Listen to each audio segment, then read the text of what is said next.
وأشهد أن لا إله إلا الله وحده لا شريك له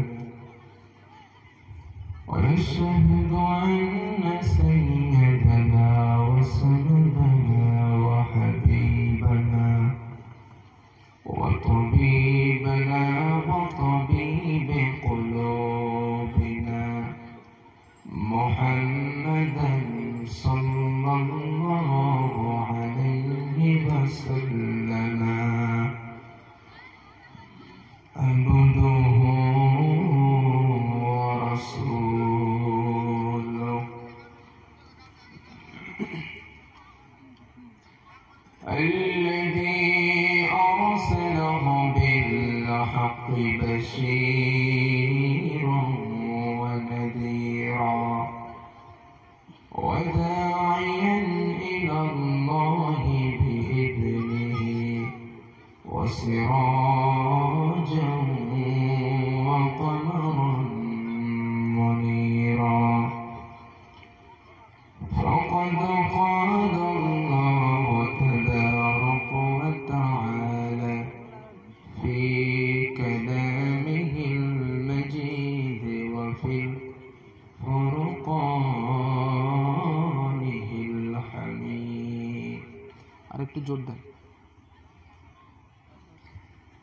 أعوذ بالله من الشيطان الرجيم. بسم الله الرحمن الرحيم. قد أفلح المؤمنون الذين هم في صلاتهم خاشعون. وقال تعالى في موضع آخر أعوذ بالله من الشيطان الرجيم. ولا تهنوا ولا تحزنوا وأنتم الأعلون إن كنتم مؤمنين. وقال تعالى في شان حبيبه إن الله وملائكته يصلون على النبي يا أيها الذين آمنوا صلوا عليه وسلموا تسليما. اللهم صل على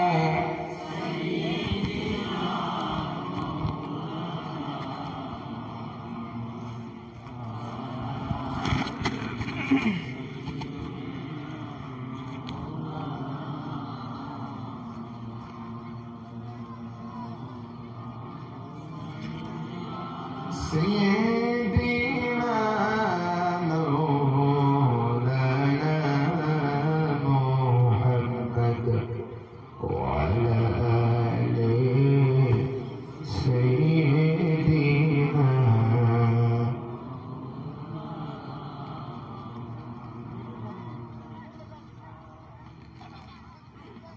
رسول আমার ভালোবাসা রসুল আমার আলোর আশা রসুল আমার প্রেম বিরহে মোর আলোচনা রসুল আমার কাজে করবে প্রেরণা রসুল আমার ভালোবাসা রসুল আমার আলোর আশা রসুল আমার প্রেম বিরহে মূল আলোচনা بكماله كشف الدجى بجماله حسنت جميع خصاله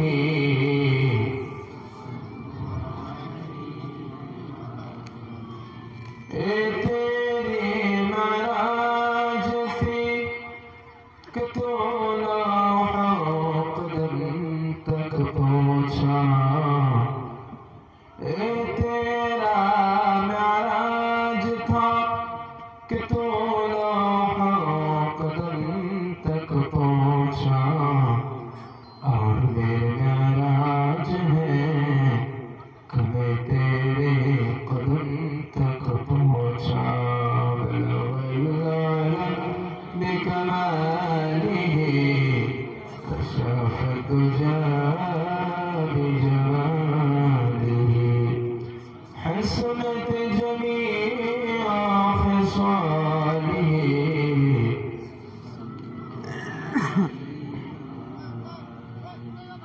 الحمد لله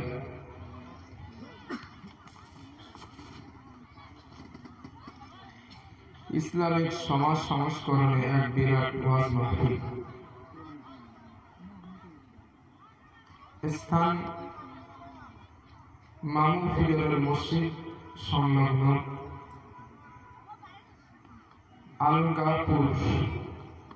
আলগাপুর না হুজুর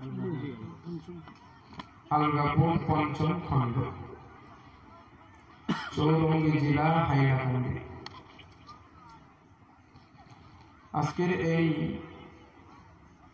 জলসা মাহফিলের সভাপতি হযরত মুফতি ইয়াসিন আলী কাসেমি সাহেব আপনি মাশাআল্লাহ সহ-সভাপতি হযরত মাওলানা জাকির হোসেন আল কাসেমি হুজুর আসছেন আলহামদুলিল্লাহ জি হুজুর আসছেন আজকের এই জলসার প্রধান অতিথি হাফিজ মাওলানা মুফতি বাকিরুল্লাহ রহমানী সাহেব কলকাতা মুখ্য অতিথি আমি এখন নাম পড়ে গেছে দুজনের এক নাম মুহাফেকাইটা একজন হচ্ছে বাকিরুল্লাহ রহমানী আর একজন বাকিরুল্লাহ দুজনেই কলকাতা এখন আপনাদের ভিতরে মনে হয় প্রশ্ন ডাক কিছু কেটেছে যে ভুল করে পেরেছে কি ছাপিয়েছে নাকি না ভুল করে ছাপাই না আমার পরে সে বক্তা আছে আমি হচ্ছি মুখ্য অতিথি আর প্রধান অতিথি মুফতি বাকিরুল্লাহ রহমান ভালো জলসা করেন ছেলেটা ভালো বক্তা ঈশার নামাজের পরে উনি থাকবেন ইনশাআল্লাহ বিশিষ্ট অতিথি আছেন হাফিজ মাওলানা মাহমুদুল আমিন সাহেব আসিমগঞ্জ দাওয়াত বারাকাতুহু আল্লাহ সকলকে কবুল করেন বলেন আমিন আজকের এই জলসার স্টেজে উপবিষ্ট আকাশের তারকা সাদৃশ ওলামায়ে কেরাম সম্মুখে উপবিষ্ট ইসলাম প্রেমিক কোরআন প্রেমিক দিন প্রেমিক আমার মুত্তাকি আব্বাজান ভাইরা পর্দার আড়ালে অবস্থিত ধর্মিকা পর্দানিশীল মা এবং বোনেরা স্নেহভাজন ছোট ছোট বাচ্চারা পার্শ্বস্থ গ্রাম থেকে আগত সম্মানীয় অতিথিবৃন্দ আলহামদুলিল্লাহ মাগরিবের নামাজ কমপ্লিট করে মাগরিবের আগে মাহফিল হচ্ছিল হুজুর আচ্ছা আচ্ছা মাগরিবের আগে মাহফিল হচ্ছিল এখন মাগরিবের নামাজ কমপ্লিট করে আমি আপনাদের সম্মুখে উপস্থিত হয়েছি। আল্লাহ পাক আমাকে উপস্থিত করিয়েছেন। আপনাদের এই জায়গায় আসার পিছনে অনেক ব্যাকগ্রাউন্ড আছে, অনেকটা ব্যাকগ্রাউন্ড আছে, অনেক কষ্ট, অনেক পরিশ্রম, অনেক তিতিক্ষা নষ্ট করে আপনাদের মাঝে আমি উপস্থিত হয়েছি। আল্লাহ পাক করিয়েছেন, এই জন্য আমি স্পেশাল করে আল্লাহকে একটু শুকরিয়া জানাচ্ছি। কারণ ব্যাকগ্রাউন্ডটা আমি আর বলছি না কি ব্যাকগ্রাউন্ড, তবে অনেক ত্যাগ তিতিক্ষা ত্যাগ করে, ত্যাগ স্বীকার করে আপনাদের কাছে আমাকে আসতে হয়েছে। তো আমার কথা শোনার জন্য যে বান্দাদেরকে আল্লাহ পাক এই মাহফিলে আসার মতো সক্ষমতা দিলেন, আসার মতো তৌফিক দিলেন, আসার মতো মন মানসিকতা দিলেন, সেই আল্লাহ রব্বুল ইজ্জত ওয়াল জালালকে প্রাণ খুলে, মন খুলে, অন্তরের অন্তরস্থল থেকে, হৃদয় থেকে আমরা একটা বার কালেমাতে শুকর গুজার হচ্ছি। সকলে বলছি আলহামদুলিল্লাহ। আর একটু মহব্বত করে বলছি আলহামদুলিল্লাহ। রব্বানা লাকাল হামদ, রব্বানা লাকাল হামদ। আমাদের নেতা, আমাদের নবী সাইয়্যিদুনা রাহমাতুল লিল আলামিন শফিউল মুজনিবিন হুজুরের প্রতি জানাচ্ছি অসংখ্য দরুদ ও সালাম। সকলে প্রাণ করে পড়ছি সাল্লাল্লাহু আলাইহি ওয়াসাল্লাম। ভাই, আজকে আমরা যে মাহফিলটায় বসেছি, এই মাহফিলটায় বসেছি কার খুশির জন্য? এই 2-3 জন আল্লাহর বাকিগুলো কি? সবাই তো জবাব দিলেন না। কার খুশির জন্য? জোরে বলুন। এইবার একটু মুসলমানের মতো নামাজ হয়েছে। আগে মনে হচ্ছে আমার সামনে সব মহিলা বসা, এমন কোন জবাব দিয়েছেন। কারণ মহিলাদের জিজ্ঞাসা করলে যেমন আস্তে কথা বলে, আপনারা উত্তরটা ঠিক তেমন করে দিয়েছেন। ভাই, আমি যতক্ষণ আছি একটু জোরে জোরে কথা বলা যাবে? এখন তো সন্ধ্যার সময়, চোখে তো ঘুম নেই না। এতে কাবের নিয়ত টিয়ত করেছেন? এতে কাবের নিয়ত করেননি তো আপনারা? তাহলে একটু কথা বলবেন। একেতে আমি বাংলা ভাষী মানুষ, আর আপনাদের ল্যাঙ্গুয়েজ হচ্ছে সিলেটি ভাষা। হুজুর কিতা করতেছ? আপনাদের এমন ভাষা খাইছো নি? এখন আমি তো ওইসব ভাষা বলতে পারি না। এই দুটো একটা শিখছি আর কি। আমার মাতৃ ল্যাঙ্গুয়েজ হচ্ছে বাংলা, বইয়ের ভাষা আমরা ইউজ করি।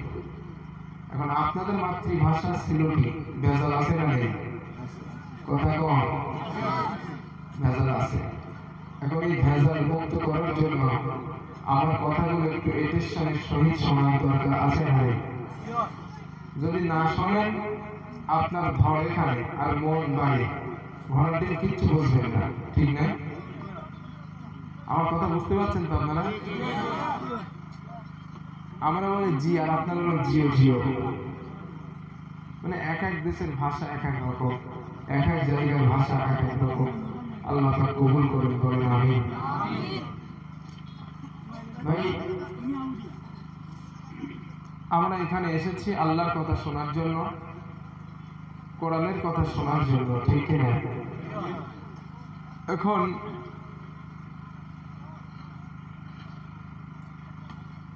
কোরআনের কথা শোনার জন্য একটা কিউরিসিটি, একটা সিস্টেম, একটা পদ্ধতি আপনাকে এবং আমাকে অবলম্বন করতে হবে।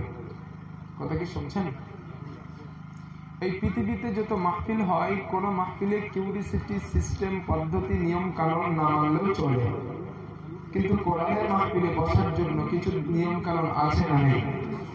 জোরে বলেন, সেই নিয়ম কানুনটা কি? আল্লাহ রাব্বুল আলামিন বলেন, وَإِذَا قُرِئَ الْقُرْآنُ فَاسْتَمِعُوا لَهُ وَأَنصِتُوا لَعَلَّكُمْ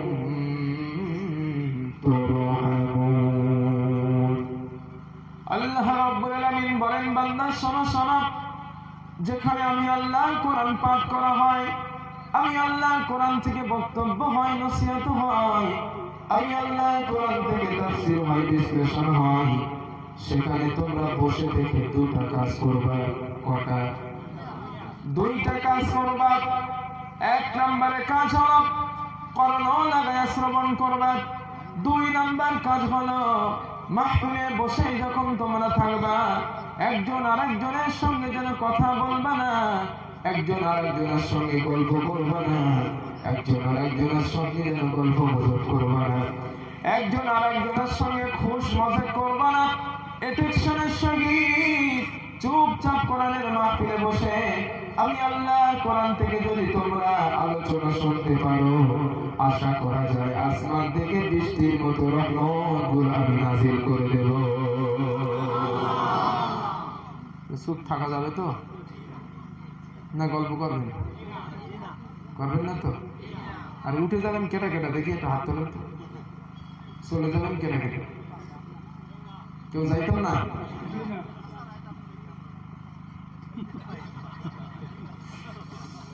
সত্যি আপনাদের কথা শুনতে আমার অনেক ভালো লাগে, অনেক মজা লাগে আমার। এই জন্য একটু আপনাদের সঙ্গে কিছু একটু সময় মত বিনিময় করি, আমি একটু আনন্দিত হই, আপনারা একটু হন। এতে রাগ পান না তো? খারাপ পান না তো? তাহলে আল্লাহ কাজ দিয়েছেন কটা? জোরে বলেন। এক নাম্বার কর্ণ দিয়া শ্রবণ করা। দুই নাম্বার ঘোড়ার ডিম খেয়ে ফেলেছেন নাকি? দুই নাম্বার চুপ থাকা। এক নাম্বার কান দিয়ে শ্রবণ, দুই নাম্বার চুপ থাকা। যদি এই দুটো জিনিস আমরা করতে পারি, আশা করা যায় আল্লাহ পাক আমাদেরকে রহমত দিবেন। ঠিক না? এক নাম্বার। দুই নাম্বার আর একটা আয়াত পড়ছি, তারপরে আমি আমার আলোচনায় যাচ্ছি।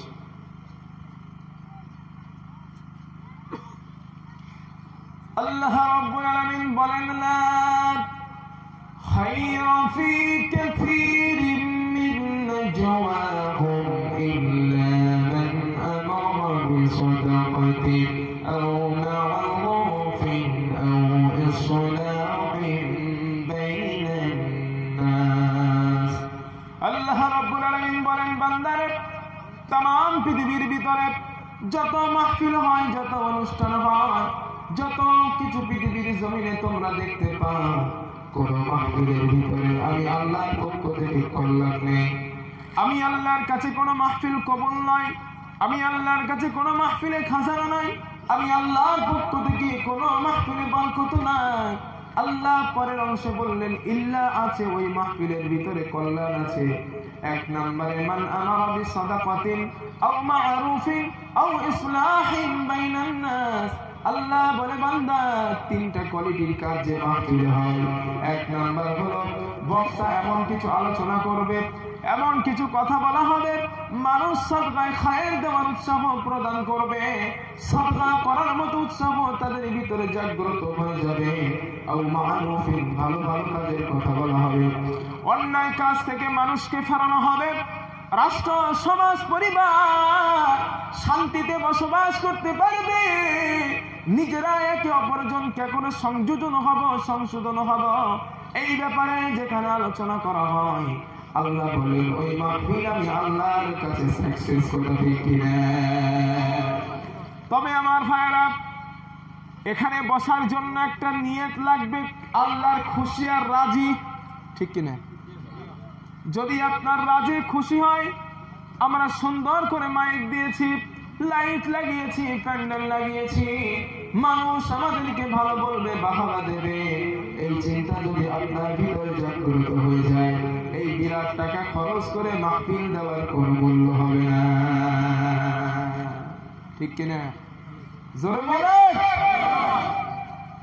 অথবা আমি বক্তা সাহেব যদি মনে করি, আমি যদি কণ্ঠ দিয়ে বক্তব্য না দিই, মানুষ আমাকে ভালো বলবে না, মানুষ আমাকে বাহবা দেবে না, মানুষ আমাকে ভালো বলবে না, আগামী বছর আমার দাওয়াত হবে না, অথবা আপনারা যদি মনে করেন কলকাতা থেকে বক্তা আসছে, হুজুরের কণ্ঠ কত ভালো, কত মধুর, আমরা শোনার জন্য চাই, হেদায়েতের নিয়তে না, এই নিয়ত যদি আপনার ভিতরে থাকে কোন লাভ জোরে বলেন। আল্লাহ পাক বলেন ওয়ামান ইয়াফআল যালিকা ইবতিগাআ মারদাতিল্লাহ ফাসাউফা নু'তিহি আজরান আযীমা। জোরে জোরে বলুন আল্লাহু আকবার।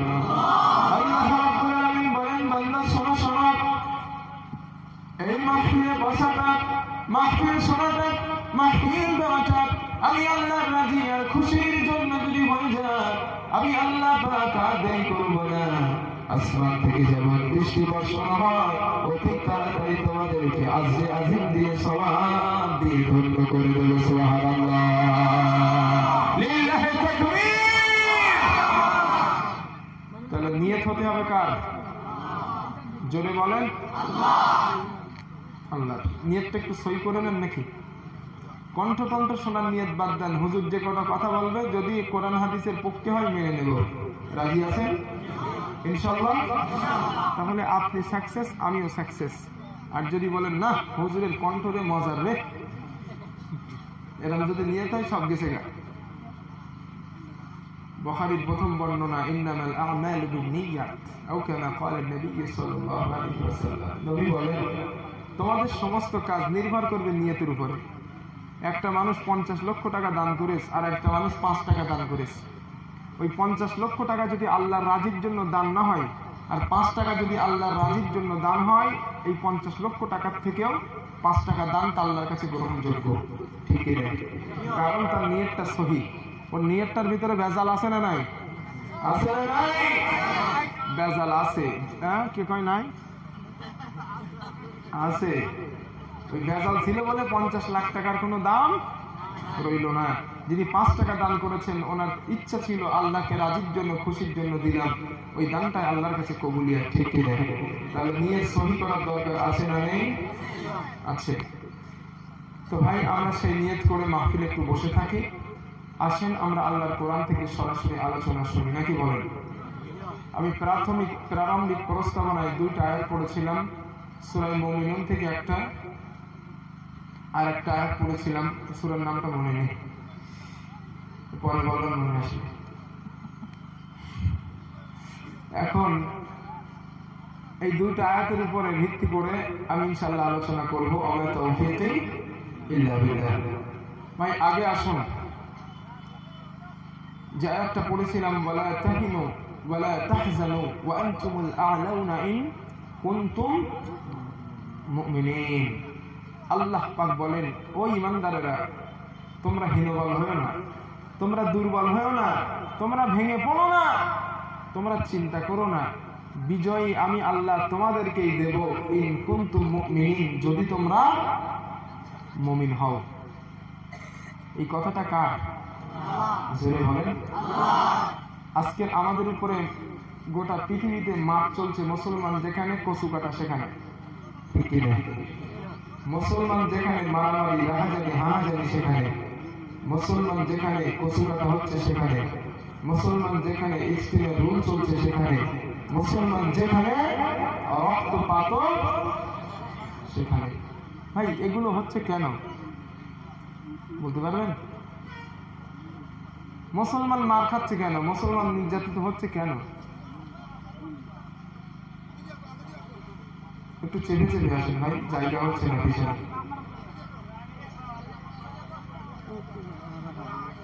একটু চেপে চেপে বসেন তো আপনারা, একটু চেপে চেপে বসেন, জায়গাগুলো খালি রাখেন না, একটু চেপে চেপে বসেন ভাই। এই তো ঠিক আছে, আলহামদুলিল্লাহ। কথা বলবেন না, কথা বলা বন্ধ করুন, সাইলেন্ট প্লিজ।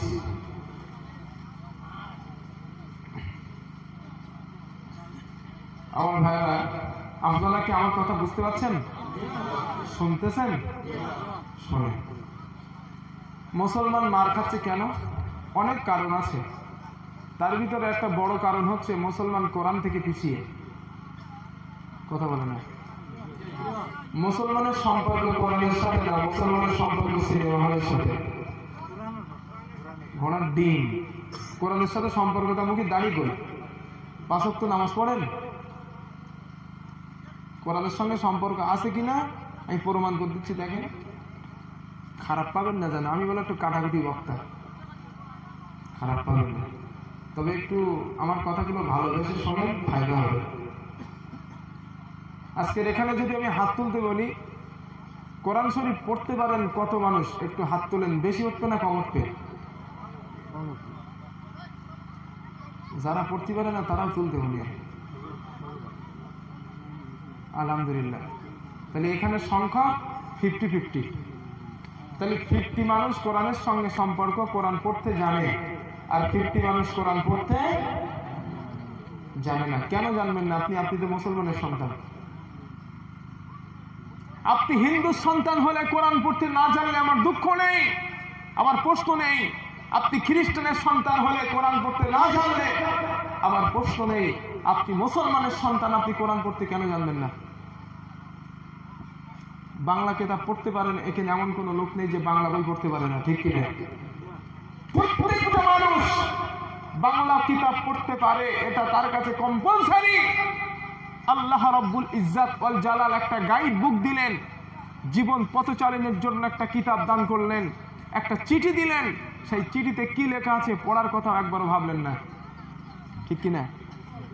আপনার সন্তান বিদেশে, আপনার সন্তান আছে আমেরিকায়, আমেরিকার থেকে একটা চিঠি পাঠিয়েছে বাবার কাছে, পোস্ট মাস্টারের কাছে করে আপনার কাছে চিঠি পাঠিয়েছে। সন্তান চিঠি লিখেছে ইংলিশ কিতাব দিয়ে, ইংলিশে আপনার সন্তান চিঠি লিখেছে। ওই চিঠিটা আপনি পড়তে পারেন না, চিঠিটা না পড়ার কারণে আপনি পেরেশানি হয়ে গেলেন, কারণ ওই চিঠিতে লেখা আছে আপনার সন্তানের নাম, ঠিক কিনা? আপনি ভাবছেন নিশ্চয় আমার সন্তান, নিশ্চয় আমার সন্তান, নিশ্চয় আমার সন্তান কোনো না কোনো কথা এই চিঠির ভিতরে লিখেছে, হয় সেটা কল্যাণকর না হয় অকল্যাণকর। এই চিঠিটা আমার পড়তে হবে, এই চিন্তা বাবার মনে থাকে না থাকে না? জোরে বলেন, থাকে। ভাই আপনি কি করলেন? ওই চিঠিটা নিয়ে যিনি ইংলিশ ভালো পড়তে পারেন, আপনি তার কাছে চলে গেলেন, গিয়ে বললেন, ভাই, চাচাজি, স্যার, মাস্টার, আমার সন্তান আমেরিকা থেকে একটা চিঠি পাঠিয়েছে, ওই চিঠিটা আপনি আমাকে একটু পড়ে বাংলায় বলে দেন। আপনি পেরেশানি হয়ে যান না? যান না? কথা বলেন। ও পিছনের ভাইরা একটু জবাব দেন, পেরেশানি হন না? সন্তানের চিঠি পাওয়ার পরে সেই চিঠির শব্দগুলো উদ্ধার করার জন্য আপনি পেরেশান হয়ে যান যে আল্লাহ রাব্বুল ইজ্জাত ওয়াল জালাল একটা চিঠি পাঠালেন আপনার কাছে, একটা চিঠি দিয়েছেন আপনার কাছে। ওই চিঠিতে কি লেখা আছে জানার জন্য একটা দিনও পেরেশান বোধ করেছেন? তাহলে আপনার সম্পর্ক কোরআনের সঙ্গে থাকে কি করে? আপনার আমার কপাল কেন পড়বে না? কোরআন মানুষকে কপাল পড়াতে আসে নাই, কোরআন মানুষকে কপাল জোড়াতে এসেছেন, কথা ঠিক কিনা? যে কোরআন কপাল জোড়াতে এসেছে ওই কোরআনের সঙ্গে মানুষের সম্পর্ক নেই। আর যে কিতাবগুলো মানুষের কপাল পড়াতে এসেছে, যেই নিয়ম কানুন গুলো মানুষের কপাল পড়াতে এসেছে, ওইগুলোই আমাদের সঙ্গে সম্পর্ক বেশি। কথা ঠিক বলছি না ভুল বলছি? আচ্ছা, একটা ছিল তো ভালোই ছিল।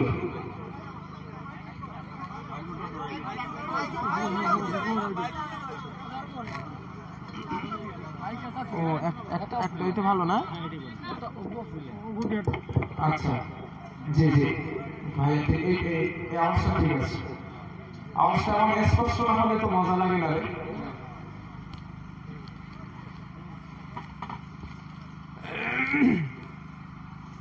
তাহলে কোরআন এসছে আমাদেরকে কি দেওয়ার জন্য? হেদায়াত দেওয়ার জন্য, কল্যাণ দেওয়ার জন্য, জান্নাতের রাস্তা দেওয়ার জন্য, ঠিক কিনা? সকলে একটু জবাব দেন ভাই। আল্লাহ রাব্বুল আলামিন বলেন, وعلى الله قصد السبيل ومنها جائر الشاكر ولو شاء لهداكم أجمعين আল্লাহ রাব্বুল আলামিন বলেন বান্দারে এই তাম দুনিয়ার ভিতরে অসংখ্য বাঁকা বাঁকা পথ অসংখ্য জাহান্নামের পথ এই জাহান্নামের পথের ভিতর থেকে আমি জান্নাতের রাস্তা সরল রাস্তা সোজা রাস্তাটা বলে দেওয়ার দায়িত্ব আমি আল্লাহ নিজেই গ্রহণ করে নিলাম সুবহানাল্লাহ আল্লাহ রাব্বুল আলামিন বলেন বান্দারে ওই জান্নাতের রাস্তাটা সোজা রাস্তাটা বলে দেওয়ার জন্য আমি মহান আল্লাহ পাক কি করলাম শোনো আলিফ লাম রা কিতাবুন আনজালনাহু ইলাইকা লিতুখরিজান নাস মিনাজ যুলুমাতি ইলান নূর আল্লাহ রাব্বুল আলামিন বলেন বান্দা শোনো শোনো আমি তোমার রব আমি তোমার আল্লাহ পৃথিবীর মানুষের কাছে একটা কিতাব দিলাম আমি আমার পয়গম্বরকে দান করলাম এই জন্যই দান করলাম ওই কোরআন দিয়ে আমার নবী মুহাম্মদ সাল্লাল্লাহু আলাইহি ওয়াসাল্লাম তোমাদেরকে আলোর রাস্তা দেখাবেন অন্ধকারের ভিতর থেকে আলোর রাস্তা দেখাবেন জান্নাতের রাস্তা দেখাবেন সোজা রাস্তা দেখাবেন এই জন্য আমি কোরআনুল কারীমকে নাযিল করলাম সুবহানাল্লাহ قد جاءكم من الله نور وكتاب مبين আল্লাহ রাব্বুল আলামিন বলেন বান্দারে আমি একটা কিতাব দান করলাম আর একটা আলো দান করলাম একটা জ্যোতি দান করলাম আমার নবী মুহাম্মদ সাল্লাল্লাহু আলাইহি ওয়াসাল্লামকে দান করলাম আর কোরআনুল কারীম দিলাম এই দুটো জিনিস দিয়ে তোমাদেরকে সোজা রাস্তা জান্নাতের রাস্তাটা দেখালাম সুবহানাল্লাহ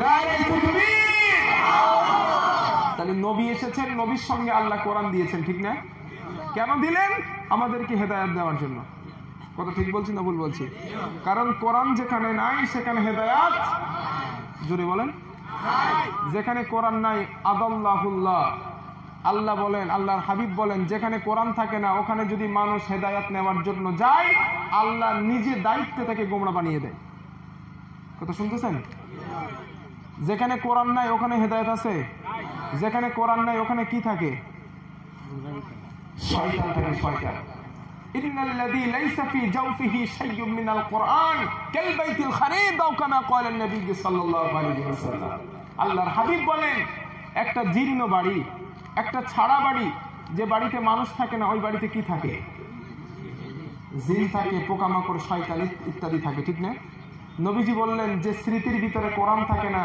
যে দেহের ভিতরে কোরআন থাকে না যে মগজে কোরআন থাকে না ছাড়া বাড়িতে যা থাকে তার দেহে তাই থাকে ঠিক না তাহলে এই হাদিস থেকে বোঝা যায় যেখানে কোরআন থাকে না ওখানে থাকে কেডা শয়তান এই জন্য কোরআন যেখানে নাই ওখানে যদি হেদায়েত নিতে যান হেদায়েত পাবেন জোরে বলেন হেদায়েত পাওয়া যাবে না কারণ হেদায়েত দেওয়ার জন্য আল্লাহ কোরআনকে নাজিল করেছেন কথা ঠিক কিনা যালিকাল কিতাবু লা রাইবা ফীহি হুদাল লিল মুত্তাকিন আল্লাহ পাক বলেন this is a book is no doubt এটা হলো সেই কিতাব এটা হলো সেই বই যে আল্লাহ পাকের কাছ থেকে নাযিল করা হয়েছে এই কিতাবের ভিতরে কোনো সন্দেহ নাই কোনো ভুল নাই হুদাল লিল মুত্তাকিন আল মুত্তাকিনদের জন্য হেদায়েত সুবহানাল্লাহ শাহরু রমাদান আল্লাযী উনজিলা ফীহিল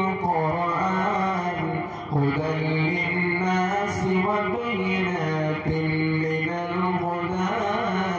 والفرقان الله أكبر الله رب العالمين বলেন বান্দারে আমি তোমার আল্লাহ আমি তোমার রব এই কোরআন কারীমকে নাযিল করেছি সম্মানিত রমজানুল কারীমে সম্মানিত মাসে কোরআনকে নাযিল করেছি আর এই কোরআন হলো গোটা বিশ্বের মানব মণ্ডলীর জন্য হেদায়েতের কিতাব সুবহানাল্লাহ তাহলে কোরআন মানুষের জন্য হেদায়েত না গজব করে বলেন মানুষের জন্য ঔষধ না গজব ঔষধ। এই কোরআন থেকে যখনই আমরা দূরে এসেছি আমাদের কপাল পুড়ে গেছে। কথা বলে না কেন? আচ্ছা ভাই আপনারা বলেন তো, এই কোরআন যদি মুসলমানেরা শুধু মানে মুসলমানেরা শান্তি পাবে না অমুসলিমরা মানলে শান্তি পাবে? শুধু মুসলমানেরা পাবে? চাচা কয় মুসলমানেরা পাবে না, কারণ কোরআনটা তো শুধু মুসলমানের না, হুদাল লিল মুত্তাকিন। কোরআনের আরেকটা নাম হচ্ছে হুদা। এই কোরআনটা দিয়েছি হুদাল লিন নাস। গোটা নাস মানে কি? গোটা বিশ্বের মানব, ঠিক না?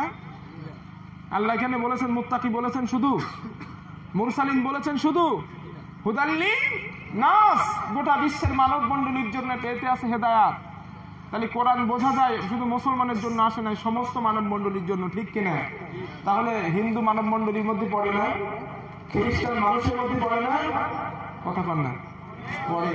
তাহলে কোরআনুল কারীম যদি অমুসলিমরা মানে তারা শান্তি পাবে। একটা এক্সাম্পল দেই, বুঝে নেন। একটা দৃষ্টান্ত দিচ্ছি, বুঝে নেন। ভাই কোরআন শরীফের ভিতরে সুদ খাওয়া হারাম না হালাল? আরে যারা উত্তর দেননি ওয়াকাস কি হালাল? আর এখনকার মানুষ বলে হুজুর আমরা সুদ খাই না, আমরা ইন্টারেস্ট খাই। বলে না? মনে করে আল্লাহ ইংরেজি বোঝে না। কবরে ঢুকে দেখেন আল্লাহ ইংরেজি বোঝে কিনা। কোরআন শরীফের সুদ খাওয়া হারাম না হালাল? হারাম। কেন হারাম? সুদের বৈশিষ্ট্য কি? সুদের বৈশিষ্ট্য হলো একজন কৃষি মানুষ, গরিব মানুষ, তার মেয়ে বিয়ে দিতে পারছে না, একজন সুদখোরের কাছ থেকে 1 লক্ষ টাকা সুদে নিয়ে তার মেয়েকে বিবাহ দিয়েছে, 1 বছর পরে ওই টাকা রিটার্ন দিতে হবে, সঙ্গে সঙ্গে আবার 50,000 টাকা ইন্টারেস্ট সুদ দিতে হবে, ঠিক কিনা? তাহলে সুদের বৈশিষ্ট্য হলো গরিব মানুষের কাছ থেকে নাও, ধনীরা আবার ধনী বানাও। তাহলে গরিব আরো গরিব হলো, ধনী আরো ধনী হলো। আল্লাহ বললেন সুদকে বর্জন করো, যাকাতকে সমাজে প্রতিষ্ঠিত করো। যাকাতের বৈশিষ্ট্য হলো ধনীদের কাছ থেকে নাও, গরিবদের দাও। কথা শুনতেছেন? তাহলে সমাজে মানুষের শ্রেণী বিভাগ সমান সমান থাকবে না উঁচু নিচু থাকবে? যখন গরিবের ধনীর কাছ থেকে টাকাগুলো নিয়ে গরিবকে দেবেন, সে আর খাবার কষ্ট পাবে? পড়ার কষ্ট পাবে? পাবে না। এই জন্য আল্লাহ বললেন সুদকে নিষিদ্ধ করো আর যাকাতকে প্রতিষ্ঠিত করো, তাহলে সমাজে সাম্প্রতিক শান্তি বজায় থাকবে, সমাজে গরিব এবং বড় লোকের উত্থান পতন থাকবে না, সব একই শ্রেণীতে শ্রেণীবদ্ধ হয়ে যাবে। এটাই হলো আল্লাহ পাকের ইসলাম। কথা ঠিক না? জোরে বলুন। তাহলে কোরআন যদি অমুসলিমরাও মানে ওরা শান্তি পাবে না? আমি বোঝাতে পারছি ভাই? কিন্তু আমরা ওই কোরআন শরীফ মানব না, ওই কোরআন আমরা মানতে রাজি না, আমরা সিনেমা টিভি দেখতে রাজি। আর এই ঠান্ডা চলে যাচ্ছে তো যুবকদের বড় বেজার, ঘরের মধ্যে এখন এই ঠান্ডার সময় ঘরের মধ্যে খিল টিল লাগিয়ে দরজা লাগিয়ে কম্বল মুড়িতে জনমের সিনেমা দেখে। দেখে না? জনমের সিনেমা দেখে। একটু যদি বলি বাবা একটু নামাজ পড়, আর এখন অল্প বয়স, পড়বানি একটু বুড়োখানা হই, বলে না? আরে ভাই তুমি যে বুড়ো হবে এই গ্যারান্টি তোমাকে দিয়েছে কেনা?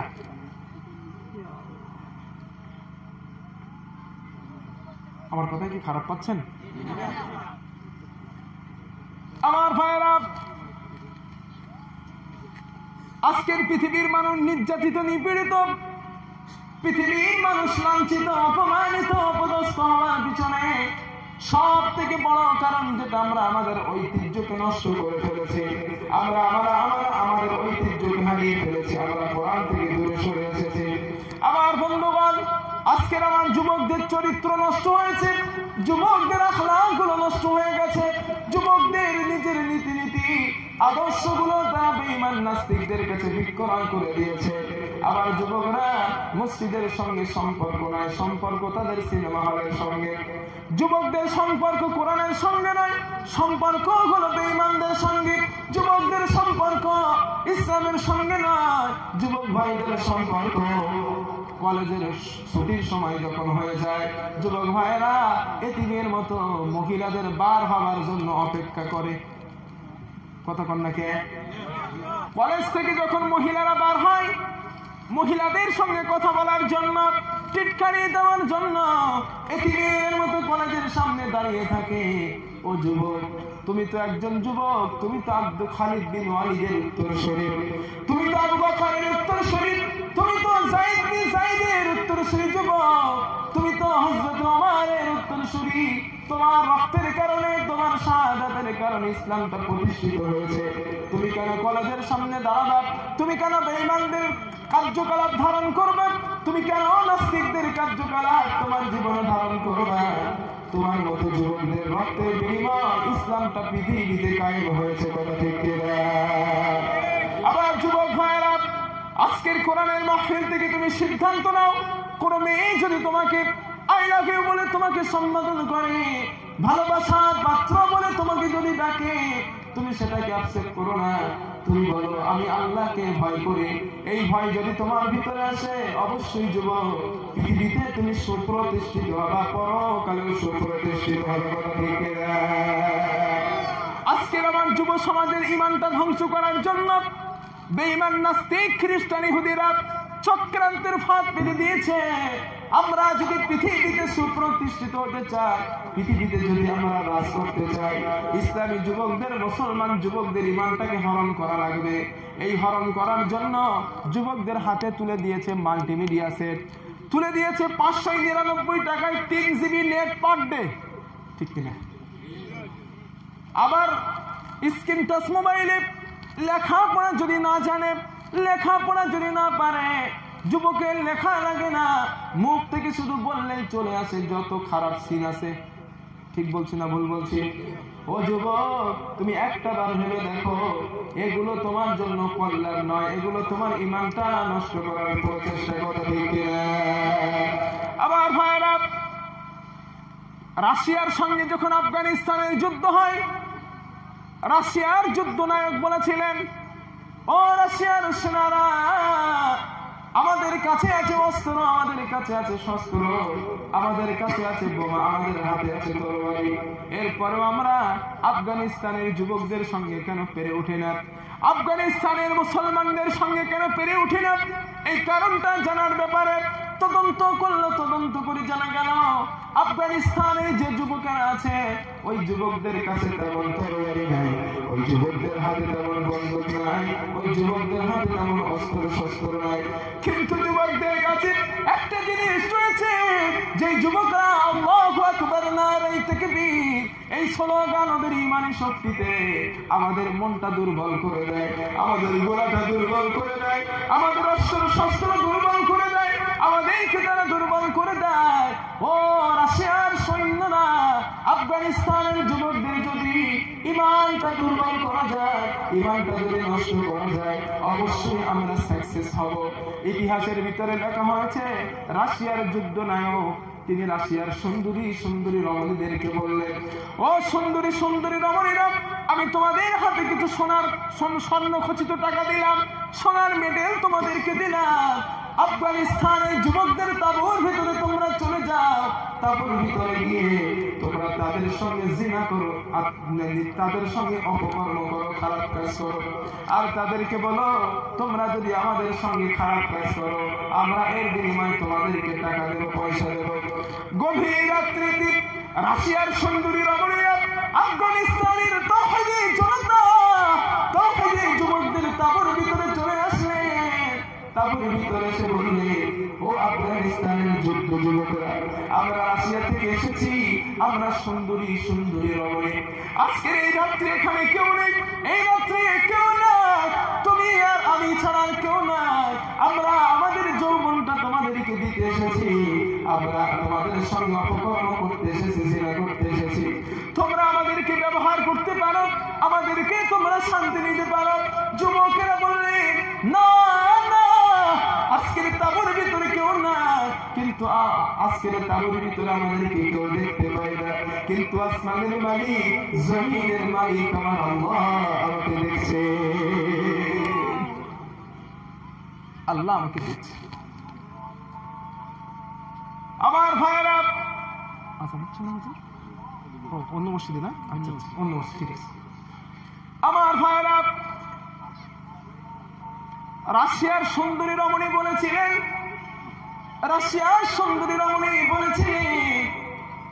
ও যুবকেরা, আমরা সুন্দরী রমণী, একটাবার যদি তোমরা আমাদেরকে ব্যবহার করো, আমরা শুধু ব্যবহার নয়, আমরা তোমাদেরকে সোনার টাকা উপহার দেবো, সোনার টাকা দেবো। সুতরাং তোমরা আমাকে ব্যবহার করতে পারো। তাদের দেখে দেখে সমস্ত পোশাকগুলো তারা খুলে দিলেন। সমস্ত পোশাকগুলো খুলে দেওয়ার পর রাশিয়ার আফগানিস্তানের তৌহিদি জনতা ওদের দিকে, ওদের গায়ে স্পর্শ করা তো দূরের কথা, ওদের দিকে একটা বার মাথা উঁচু করে তাকাই না। লাঞ্ছনা অপমান অবস্থায় তারা যখন দেশে ফিরে গেলেন, দেশে ফিরে যাওয়ার সঙ্গে সঙ্গে রাশিয়ার যুদ্ধনায়ক ওদেরকে জিজ্ঞাসা করলেন, ও রাশিয়ার সুন্দরী রমণীরা, তোমাদের সঙ্গে আফগানিস্তানের যুবকেরা জেনা করেছে নাকি? তোমাদের সঙ্গে অপকর্ম করেছে নাকি? রাশিয়ার রমণীরা বললেন, না যুদ্ধনায়করা, আমরা যখন আমাদের শরীরের কাপড় খুলে দিলাম, আমরা যখন তাদের কাছে প্রস্তাব দিলাম, আমাদের প্রস্তাব তো তারা মানল না, আমাদের প্রস্তাব গ্রহণ করলো না। শুধু তাই নয়, আমরা ওদেরকে বললাম, তোমরা আমাদের সঙ্গে অপকর্ম লিপ্ত হয়ে যাও, আমাদের সঙ্গে অপকর্ম করো, তোমাদের বিনিময়ে আমরা সোনার টাকা উপহার দেব। আমাদের সমস্ত শরীর থেকে পোশাক গুলো খুলে দিলাম, কিন্তু পোশাক খুলে দেওয়ার পর একটা যুবক, একটা তৌহিদি জনতা আমাদের উলাঙ্গিনী চেহারার দিকে একটাবার তাকালো না। একটাবার তাদের দৃষ্টি দিয়ে আমাদের দিকে দেখেনি। রাশিয়ার যুদ্ধনায়ক বলেছিলেন, ও রাশিয়ার সমস্ত সৈনিকেরা, আজকের থেকে যুদ্ধ কোলাস করে দাও। আজকের থেকে আর রাশিয়ার আফগানিস্তানের সঙ্গে যুদ্ধ হবে না, কারণ আফগানিস্তানের যুবকদের আছে ইমানি শক্তি, আমাদের তরবারি ইমানি শক্তির কাছে কিছু না। সুতরাং ওদের সঙ্গে যুদ্ধ করতে গেলে আমরা পরাজয় বরণ করব। সেই দিনে আল্লাহ পাক আফগানিস্তানের যুবকের ইমানি শক্তির কারণে, ইমানের পরীক্ষায় পাস করার কারণে আল্লাহ পাক ওদেরকে বিজয় দান করেছিলেন। কথা ঠিক কিনা? ও যুবক, তুমিও তো তাদের উত্তরসূরি, তুমিও তো তাদের উত্তরসূরি। ও যেমন মায়ের সন্তান, তুমিও যেমন মুসলমান মায়ের সন্তান। সে যদি নারীর দিক থেকে চোখ ফেরাতে পারে, তুমি কেন এতিমের মতো কলেজের সামনে দাঁড়িয়ে থাকবা? ফিরে এসো, ফিরে এসো যুবক। তোমরাই হচ্ছে আগামী দিনের এইসব হুজুরদের, আমরাই হচ্ছে এনাদের ভবিষ্যৎ। আমরা যদি অপকর্মে লিপ্ত হয়ে যাই, আমাদের ইমানটা যদি বিক্রয় হয়ে যায়, এনাদের জায়গায় আসার মতো আর কেউ থাকবে না। কথা ঠিক কিনা? এনাদের ভবিষ্যৎটা আমরা যেন নষ্ট না করি। রাজি আছি ইনশাআল্লাহ? তাহলে এই মাহফিল দেওয়া সাকসেস। আজকের এই মাহফিল থেকে আমরা প্রতিজ্ঞা নেব, আবার এখানে যত যুবক আছি, আমরা সমস্ত যুবক কোরআনের সঙ্গে সম্পর্ক জুড়ব, ওলামায়ে কেরামের সঙ্গে সম্পর্ক জুড়ে দেব, মসজিদের সঙ্গে সম্পর্ক জুড়ে দেব। আমরা পৃথিবীতে বাতিল শক্তি, বেঈমান শক্তির কাছে মাথা নত করব না। রাজি আছেন ইনশাআল্লাহ? দেখি কে কে রাজি আছেন, হাত তুলে দেখান। লিল্লাহি তাকবীর, লিল্লাহি তাকবীর। আল্লাহ কবুল করেন, বলেন আমিন। আর জোরে বলেন আমিন। পৃথিবীর মুসলমান মাথা নত করার জাতি নয়, পৃথিবীর মুসলমান মাথা নষ্ট করার জাতি নয়, এরা হচ্ছে সিংহের জাতি। পৃথিবীর মুসলিম একত্রিত হলে গোটা পৃথিবীর বুকে আবার ইসলামের পতাকা দাও দাও করে উড়বে। কথা ঠিক কিনা? যদি তাই না হতো, বদরের ময়দানে 313 জন সাহাবাকে নিয়ে আল্লাহর হাবিব সাল্লাল্লাহু আলাইহি 1000 কাফেরের অধিক, 1000 কাফেরের সঙ্গে যুদ্ধ করে আল্লাহ জয়লাভ তাদের দিতেন না। মুসলমান কখনো সংখ্যায় বিজয় লাভ করে নাই, মুসলমান বিজয় লাভ করে তাদের ইমানি শক্তিতে, তাদের বিশ্বাসে। কথা ঠিক কিনা? আমরা সংখ্যায় কম, তাই কি হয়েছে? ইমানি পাওয়ারে আমরা বিজয় লাভ করব। এই জন্য আল্লাহ বললেন, তোরা হিনবল হোস না, ওয়ালা তাহিনু ওয়ালা তাহজানু ওয়া আনতুমুল আ'লাউনা ইন কুনতুম মুমিনিন। তোরা হিনবল হোস না। তোদের উপরে মার চলে তাই কি হলো? তোদের উপরে আক্রমণ চলে তাই কি হলো? তোদের উপরে নির্যাতন চলে তাই কি হলো? টেনশন করিস না, ইমানের পথে একবার এসে দেখ, বিজয় আমি আল্লাহ তোদেরকেই দেব। কথা ঠিক কিনা? আরো জোরে বলেন। বিজয় আল্লাহ আমাদেরকেই দেবেন, কারণ ওয়াদা করছেন কেডা? জোরে বলেন। ওয়াদা করছেন আমার রব, আমার আল্লাহ। মুসলমান সংখ্যায় বিজয় লাভ করে নাই, মুসলমান বিজয় লাভ করেছে তাদের ইমানি শক্তিতে। আর মুসলমান যখন ইমানি পাওয়ারে যখন দাঁড়িয়ে গেছে, বাতিল শক্তির কাছে সাহায্য করেছেন কে? জোরে বলেন। আমার যুবক ভাইরা, ইতিহাস থেকে বলছি শোনেন। কষ্ট হচ্ছে না তো আপনাদের? ইতিহাস থেকে বলছে শোনেন যুবক, আল্লাহর হাবিব সাল্লাল্লাহু আলাইহি ওয়াসাল্লামের সাহাবা হযরত সাদ বিন আবি ওয়াক্কাস রাদিয়াল্লাহু তাআলা আনহু ৬০,০০০ মুসলমানকে সঙ্গে নিলেন। ৬০,০০০ মুসলমানকে নিয়ে আফ্রিকার ভূখণ্ডে কলেমার পতাকা উত্তীর্ণ করবেন। মুসলমানদেরকে বললেন, মুসলমানেরা যুদ্ধের সামান তোমরা গ্রহণ করে নাও, যুদ্ধের জন্য কমপ্লিট হয়ে যাও। আফগানিস্তানের বুকে, আফগানিস্তানের জমিনে, আফ্রিকার জমিনে ইসলামের পতাকা কলেমার দাওয়াতের জন্য, জিহাদের জন্য আমরা গমন করব। হযরত সাদ রাদিয়াল্লাহু তাআলা আনহুর সঙ্গে ৬০,০০০ মুসলমান একত্রিত হয়ে গেলেন। বাড়ি থেকে, স্ত্রীর কাছ থেকে বিদায় নিলেন, স্বামী সন্তানের কাছ থেকে বিদায় নিলেন, মায়ের কাছ থেকে বিদায় নিয়ে ৬০,০০০ মুসলমান আফ্রিকার দিকে তারা গমন করলেন, রওনা হলেন। প্রতিমধ্যে সমুদ্র পড়ে যায়, প্রতিমধ্যে সমুদ্র চলে আসলো। হযরত সাদ বিন আবি ওয়াক্কাস বললেন, ও মুসলমানেরা, সম্মুখে তো সমুদ্র, তোমরা কি পারবা এই সমুদ্র ঝাঁপ দিয়ে আফ্রিকার ভূখণ্ডে কলেমার পতাকা উত্তীর্ণ করতে? মুসলমানেরা বললেন, ও সাদ, আমরা বিশ্ব নবীর সাহাবা, আমাদের ভিতরে আছে ইমানের শক্তি, ইমানের জজবা রয়েছে আমাদের ভিতরে, বাতিল শক্তির কাছে আমরা মাথা নত করতে রাজি নই।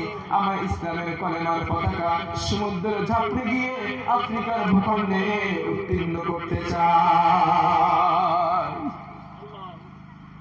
আমার ভাইরা, হযরত সাদ বললেন, তাহলে তোমরা আমার সঙ্গে উচ্চারণ করো, নাস্তাইনু বিল্লাহি ওয়া নাতাওয়াক্কালু আলাইহি, হাসবুনাল্লাহু ওয়া নি'মাল ওয়াকিল, নি'মাল মাওলা ওয়া নি'মান নাসীর।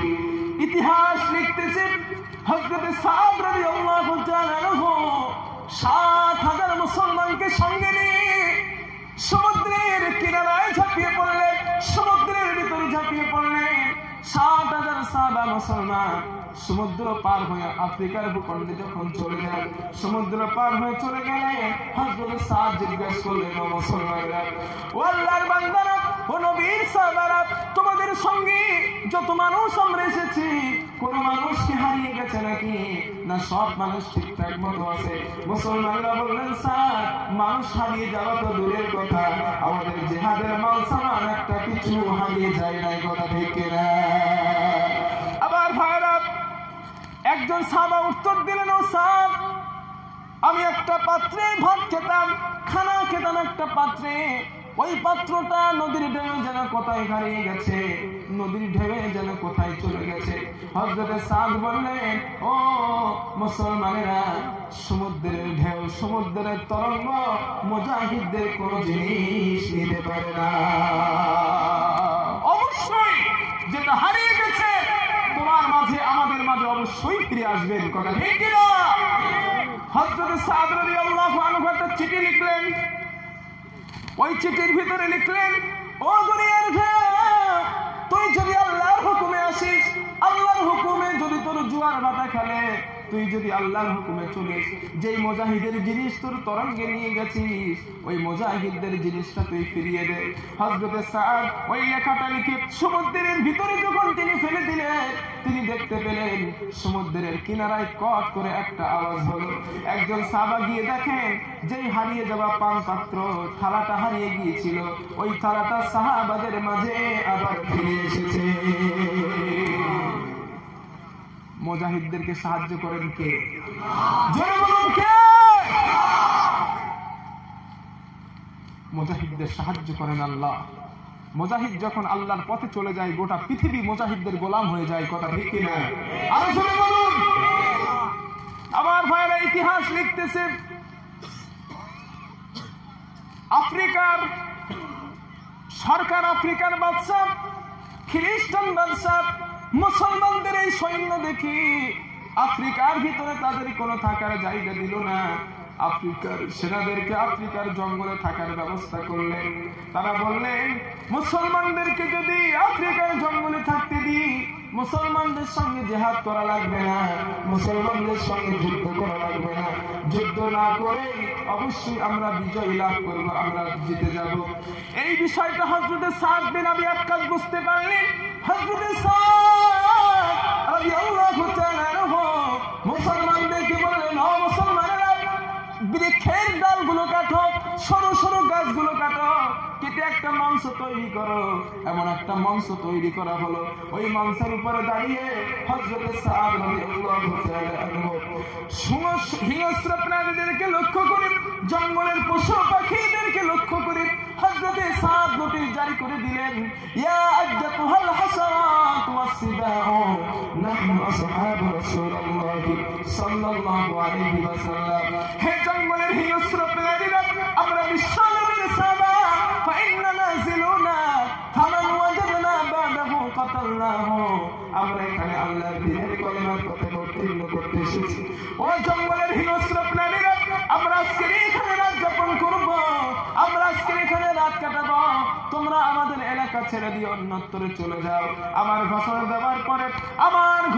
দেওয়ার পর যদি কোনো হিংস্র প্রাণীকে এই এলাকায় আমি দেখতে পাই, আমি সাত তরবারি দিয়ে তার ফয়সালা করব। জঙ্গলি মানুষেরা মনে করেন মুসলমানদের ব্রেন মনে হয় খারাপ হয়ে গেছে, কারণ মুসলমানের ভাষা মানুষের ভাষা কি বনের প্রাণীরা বোঝে নাকি? কথা কল না কে বোঝে? কখনো বোঝে না। বন মানুষরা মনে করেন মুসলমানদের ব্রেন মনে হয় খারাপ হয়ে গেছে, মুসলমানদের ব্রেনটা নষ্ট হয়ে গেছে, এই চিন্তা করলেন। কিন্তু কি আজব ব্যাপার, মুসলমানরা যখন হযরত সাদের এই ঘোষণার পর বাঘের কাতারে বাঘ, সিংহের কাতারে সিংহ, সাপের কাতারে সাপ, যে যার ডিম আর বাচ্চা নিয়ে মুসলমানদের এলাকা ছেড়ে দিয়ে অন্যত্রে চলে গেল। লিল্লাহি তাকবীর।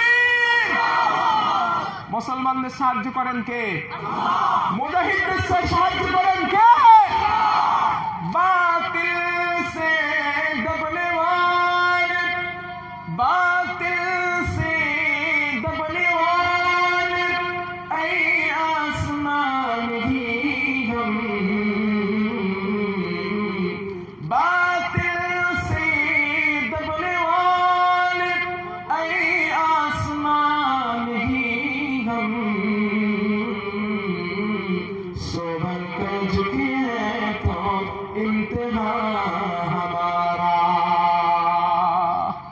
এই আসমান সাক্ষী, এই জমিন সাক্ষী।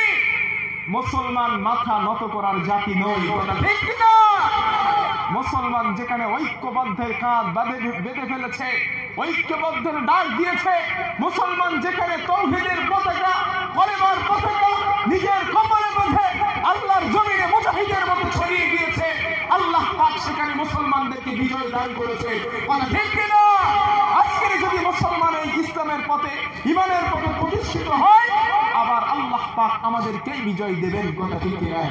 আরো জোরে বলে। একটাই কন্ডিশন, আমাদের কোরআনের কাছে আসা লাগবে, আমাদের নবীর সুন্নাতকে আঁকড়ে ধরা লাগবে, নবীর আদর্শকে আমাদের ফলো করা লাগবে, তাহলে আমরাই বিজয়ী। কথা ঠিক বললাম না ভুল বললাম? এই আয়াতটা যখন নাজিল হয়, ওয়ালা তাহিনু ওয়ালা তাহজানু ওয়া আনতুমুল আ'লাউনা ইন কুনতুম মুমিনিন, এই আয়াতটা যখন নাজিল হয় এর একটা ব্যাকগ্রাউন্ড আছে। ব্যাকগ্রাউন্ডটা শুনবেন একটুখানি? হ্যাঁ,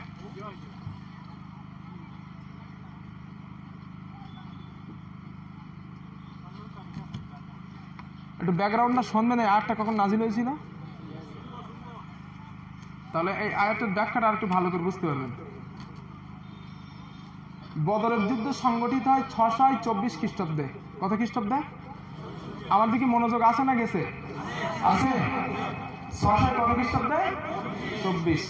তার এক বছর পরে ওহদ যুদ্ধ সংগঠিত হয় 625 খ্রিস্টাব্দে। এই ওহদ যুদ্ধ সংগঠিত হয় তখন নবীজির সাহাবার সংখ্যা ছিল 1000। মাঝখান থেকে আব্দুল্লাহ ইবনে ওবাই ইবনে আব্দুল্লাহর প্রচেষ্টায় 300 মুসলমানকে কেটে নিয়ে মক্কার দিকে মদিনার দিকে রিটার্ন যান, নবীর সঙ্গে সাহাবার সংখ্যা থাকে 700। কতজন? জোরে বলেন। 700। ওই ওহদের যুদ্ধের সেনাপতির দায়িত্ব আমার নবীজি নিজেই দিয়েছিলেন। সুবহানাল্লাহ। আমার ভাইরা, মনটা লাগিয়ে শুনুন যুবক, ইমানি জাজওয়া তৈরি হয়ে যাবে। আল্লাহর হাবিব সাল্লাল্লাহু আলাইহি ওয়াসাল্লাম জিহাদের ময়দানে যখন ওহদের ময়দানে নবীজি গমন করলেন, নবী ওহদের ময়দানে যাওয়ার সঙ্গে সঙ্গে দেখতে পেলেন কাফেরদের সংখ্যা 1 লাখের বেশি, মুসলমানের সংখ্যা বড় মাত্র 700। কিন্তু ওহদ পাহাড়ের ওহদের ময়দানটা এমন ময়দান, 3 দিকে পাহাড় আর একদিকে জায়গা। নবীজি বললেন, ও সাহাবারে, কাফেরেরা তো আজকের মক্কার কাফেরেরা আজকের ওহদের ময়দানটা আগে দখল করে ফেলেছে, সুতরাং আজকের ওহদের ময়দানে এমন কোন জায়গা নাই, এমন কোন অবস্থা নাই আমাদেরকে বিপদে ফেলার চক্রান্ত তারা আগের থেকেই করে রেখেছে। আমার নবীজি বিশ্ব নবীর প্রাণ প্রিয় সাহাবা, যিনি বড় তীর নিক্ষেপ করতে পারতেন, তীরন্দাজ সাহাবা আব্দুল্লাহ ইবনে জুবাইর রাদিয়াল্লাহু তাআলা আনহুকে আবার নবীজি ডেকে বললেন, ও আব্দুল্লাহ ইবনে জুবাইর, আমি নবীজির ডাক দিলাম, তোমার সঙ্গে 50 জন সাহাবাকে নিয়ে যাও, পাহাড়ের ওই যে গিরিপথটা দেখতে পাও, পাহাড়ের গিরিপথে তুমি চলে যাও। ও আব্দুল্লাহ ইবনে জুবাইর, ওই পাহাড়ের গিরিপথ দিয়ে কোন মুসলমান যদি আক্রমণ করে, কোন কাফের যদি আক্রমণ চালায়, অবশ্যই তোমরা ওই আক্রমণটাকে প্রতিরোধ করবে, অবশ্যই আক্রমণটাকে প্রতিহত করবে। এই কথা বলে হযরতে নবীর সাহাবা 50 জন সাহাবাকে নিয়ে চলে গেলেন গিরিপথে। আবার ভাইরা, যুদ্ধ শুরু হয়ে গেল, তুরুম গতিতে যুদ্ধ চলতে লাগলো। ইতিহাস লিখতেছে, প্রাথমিক অবস্থায় মুসলমানদের মক্কার কাফের বেঈমানেরা যুদ্ধের মূল ময়দান ছেড়ে দিয়ে মক্কার দিকে তারা রিটার্ন দিল, দৌড় দিল। এমন অবস্থায় মুসলমানেরা মনে করলেন কাফেরেরা তো ময়দান ছেড়ে চলে গেছে, এবার হয়তো আমাদের বিজয়ের পালা, আমরা হয়তো বিজয় লাভ করেছি। আবার ভাইরা, এই চিন্তা চেতনা যখন চলে এলো, এই অবস্থা যখন সৃষ্টি হলো, আব্দুল্লাহ ইবনে জুবাইর ওনার নেতৃত্বে 50 জন সাহাবা পাহাড়ের গিরিপথে, ওই 50 জন সাহাবা বললেন, ওরে আব্দুল্লাহ ইবনে জুবাইর, আমাদেরকে একটাবার অনুমতি দাও, আমরা পাহাড়ের জমিনে নেমে যাই, পাহাড় থেকে নেমে যাই, পাহাড়ের গিরিপথটা আমরা ছেড়ে দিই। আব্দুল্লাহ ইবনে জুবাইর বললেন, না না, আমি তোমাদেরকে অনুমতি দেব না, যেহেতু আল্লাহর হাবিব সাল্লাল্লাহু আলাইহি কাছ থেকে আমি এখনো কোনো গ্রিন সিগন্যাল পাই নাই, নবীজি পাহাড়ের গিরিপথ ছাড়ার কথা এখনো বলেন নাই। সুতরাং সাহাবারে, ও মুসলমানেরা, আমি তোমাদেরকে অনুমতি দিতে পারবো না। ওই 50 জন সাহাবা বললেন, আব্দুল্লাহ ইবনে জুবাইর, তুমি যদি আমাদেরকে অনুমতি না দাও, আমাদেরকে যদি ইজাজত তুমি না দাও, মুসলমানেরা জিহাদের যে ফেলে রাখা মাল সামান গুলো তারা তো কুড়িয়ে নিচ্ছে, আমরা তো পাবো না, আমরা তো মাল থেকে মাহরুম হয়ে যাব। আমার ভাইরা, তখন কিন্তু গনিমতের মালের সিস্টেমটা হয় নাই, কাফেরদের পরবর্তীতে নিয়মটা চালু হয়। নবীজি বললেন, ময়দানে যে মালগুলো পড়ে থাকবে, ওই মালগুলো একত্রিত করে বাইতুল মালে জমা হবে, পরবর্তীতে এটা বন্টন হবে। কিন্তু তখন এই নিয়ম নবীজি চালু করেন নাই। কাফেররা, মুসলমানেরা মনে করলেন যে যতটা কুড়বে তার জন্য ততটা হবে। এই চিন্তা যখন মুসলমানদের চলে এলো, আমার মুসলমান ভাইরা, এই চিন্তা যখন পাহাড়ের গিরিপথের সাহাবাদের মধ্যে এলো, আব্দুল্লাহ ইবনে জুবাইর কথা তিনি শুনলেন না। ওখান থেকে 40 জন সাহাবা জমিনের উপরে নেমে গেলেন। মুসলমানেরা মাল কুড়াতে ব্যস্ত, কাফেরদের ফেলে রাখা মাল সামানগুলো কুড়াতে ব্যস্ত। এদিকে খালিদ বিন ওয়ালিদ রাদিয়াল্লাহু তাআলা আনহু, তিনি তখন কাফেরদের শত্রু, কাফেরদের তরবারি ছিলেন, তখন ইসলাম কবুল করেন নাই। ওই খালিদ বিন ওয়ালিদের নেতৃত্বে পাহাড়ের গিরিপথ দিয়ে কাফেররা আক্রমণ চালালো। মুসলমানদের হাতে তরবারি নাই, মুসলমানদের হাতে ঢাল নাই, মুসলমানদের হাতে অস্ত্র শস্ত্র নাই। পাহাড়ের গিরিপথ দিয়ে যখন আক্রমণ চালালেন, পাহাড়ের গিরিপথ দিয়ে 1 লাখ কাফের মুসলমানদের উপরে তারা অ্যাটাক শুরু করলেন। মুসলমানদেরকে ওহদের ময়দানে মারি, হাতে তরবারি নাই, হাতে কারো ঢাল নাই। মুসলমানেরা শুধু মার খায়, মার খাওয়া ছাড়া তাদের কোনো অবস্থা নাই, তাদের কোনো অবস্থা নাই। আবার নবীজিকে আঘাত করার জন্য কাফেররা চলে এলো। সাহাবায়ে কেরাম বিশ্ব নবীকে ঘিরে রইলেন। এক একটা সাহাবার ভিতরে 10টা 20টা 30টা পর্যন্ত তীর এসে ফুটে গেল। আবার নবীজিকে সাহাবারা ঘিরে রেখেছেন, নবীজির গায়ে তীরটা আসতে দেন নাই। আবার ভাইরা, এই অবস্থা যখন সৃষ্টি হলো, মুসলমানেরা শুধু মার খায়, মুসলমানদের মুসলমানদের অবস্থা কোনো জায়গা নাই, মুসলমানদের উপর আক্রমণ হয়, মুসলমানদের রক্ত ওদের মাটিতে লাল হয়ে যায়। আবার ভাইরা একটা লোহার বল্ল কিসে আবার নবীজি মাথার উপরে লেগে যায়, নবীজির মাথার উপরে হেলমেটের উপরে যখন লেগে যায়, আবার নবীজির ওই হেলমেটটা এক লাগার কারণে হেলমেটটা ভেঙে গিয়ে লোহার হেলমেটটা নবীজির মাথায় ঢুকে যায়। আবার নবীজির মাথায় লোহার হেলমেটটা ঢুকে গেল, নবীজির শরীর দিয়ে রক্ত প্রবাহিত হয়। তরবারির পাথরের আঘাত নবীজির মুখে যখন করলে আবার নবীজির দাঁত দুটো শহীদ হয়ে গেল, নবীজির নুরানি মোবারক দাঁত, আবার নবীজির সোনার দাঁত রাসূলুল্লাহর দাঁতটা ওহদের ময়দানে পড়ে গেল। আবার নবীজি রক্তাক্ত হয়ে বেহুশ হয়ে পড়ে গেলেন। শয়তান মানুষের আকৃতি নিয়ে ওহদের পাহাড়ের উপরে দাঁড়িয়ে বললেন, কদ কতিলা মুহাম্মাদুন, কদ কতিলা মুহাম্মাদুন, মুহাম্মদ মারা গেছে, মুহাম্মদ শহীদ হয়ে গেছে। এই খবর মদিনার ভিতরে চলে যায়।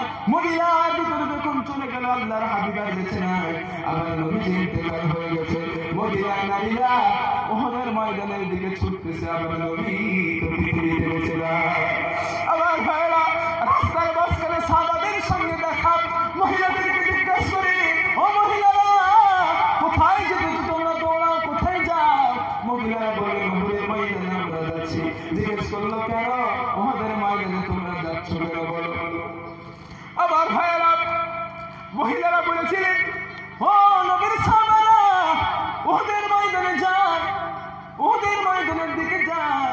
মুসলমানরা বললেন, মহিলা ওহদের ময়দানে গিয়ে লাভ নাই, কারণ তোমার কলেজের টুকরা স্বামী, তোমার নয়নের স্ত্রী, তোমার সন্তান, কলেজের টুকরা সন্তান আর পৃথিবীতে বেঁচে নেই। সুতরাং মহিলা ওহদের ময়দানে গিয়ে কোনো লাভ নাই, ওহদের ময়দানে কি কোনো লাভ হবে না, তুমি ওহদের ময়দানে যেও না। এই কথা বললেন। মহিলা বললেন, না, স্বামী কেমন আছে আমি জানতে চাই না, স্ত্রী কেমন আছে জানতে চাই না, সন্তান কেমন আছে জানতে চাই না। ও নবীর সাহাবারা বলো বলো, আল্লাহর হাবিব সাল্লাল্লাহু আলাইহি ওয়াসাল্লাম ওহদের ময়দানে কেমন রয়েছে? স্বামী চলে গেলে স্বামী পাবো, সন্তান চলে গেলে সন্তান আবার ফিরে পাবো। আল্লাহর হাবিব যদি চলে যান, নবীজিকে আর ফিরে পাবো না, নবীজিকে আর দুনিয়ায় দেখতে পাবো না। আমরা 3 দিন খাবো না, 4টে দিন খাবো না। আবার নবীজির চেহারার ভিতরে যখন একটাবার তাকিয়েছি, নবীজির চেহারার দিকে যখন একটাবার দেখেছি, 3 দিনের ক্ষুধার্ত পেট, 4 দিনের ক্ষুধার্ত পেট, নবীর মুখটা দেখার সাথে সাথে আল্লাহ পাক ক্ষুধা পেট ভরিয়ে দিয়েছে। ওই নবীজিকে দেখার জন্য ওহদের ময়দানে যায়। আবার নবীজি পাহাড়ের গিরিপথে, পাহাড়ের পদদেশে বেহুশ হয়ে নবীজি পড়ে রইলেন। সাহাবায়ে কেরামরা একের পর এক মার খায়।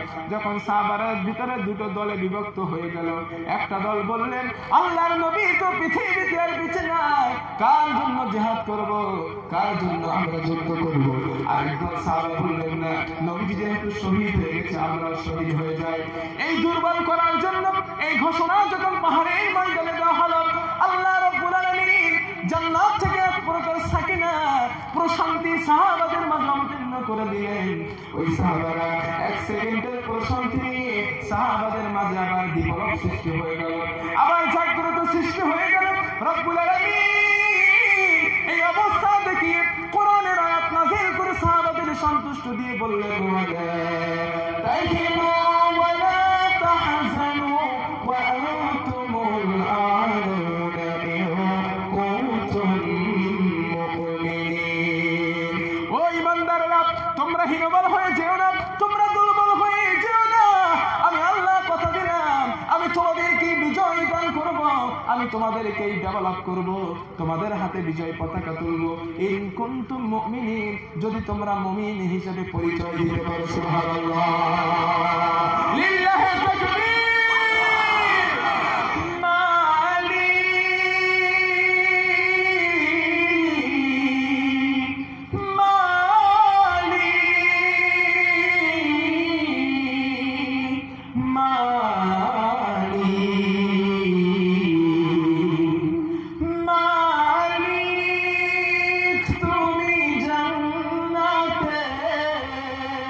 তোমার পাশে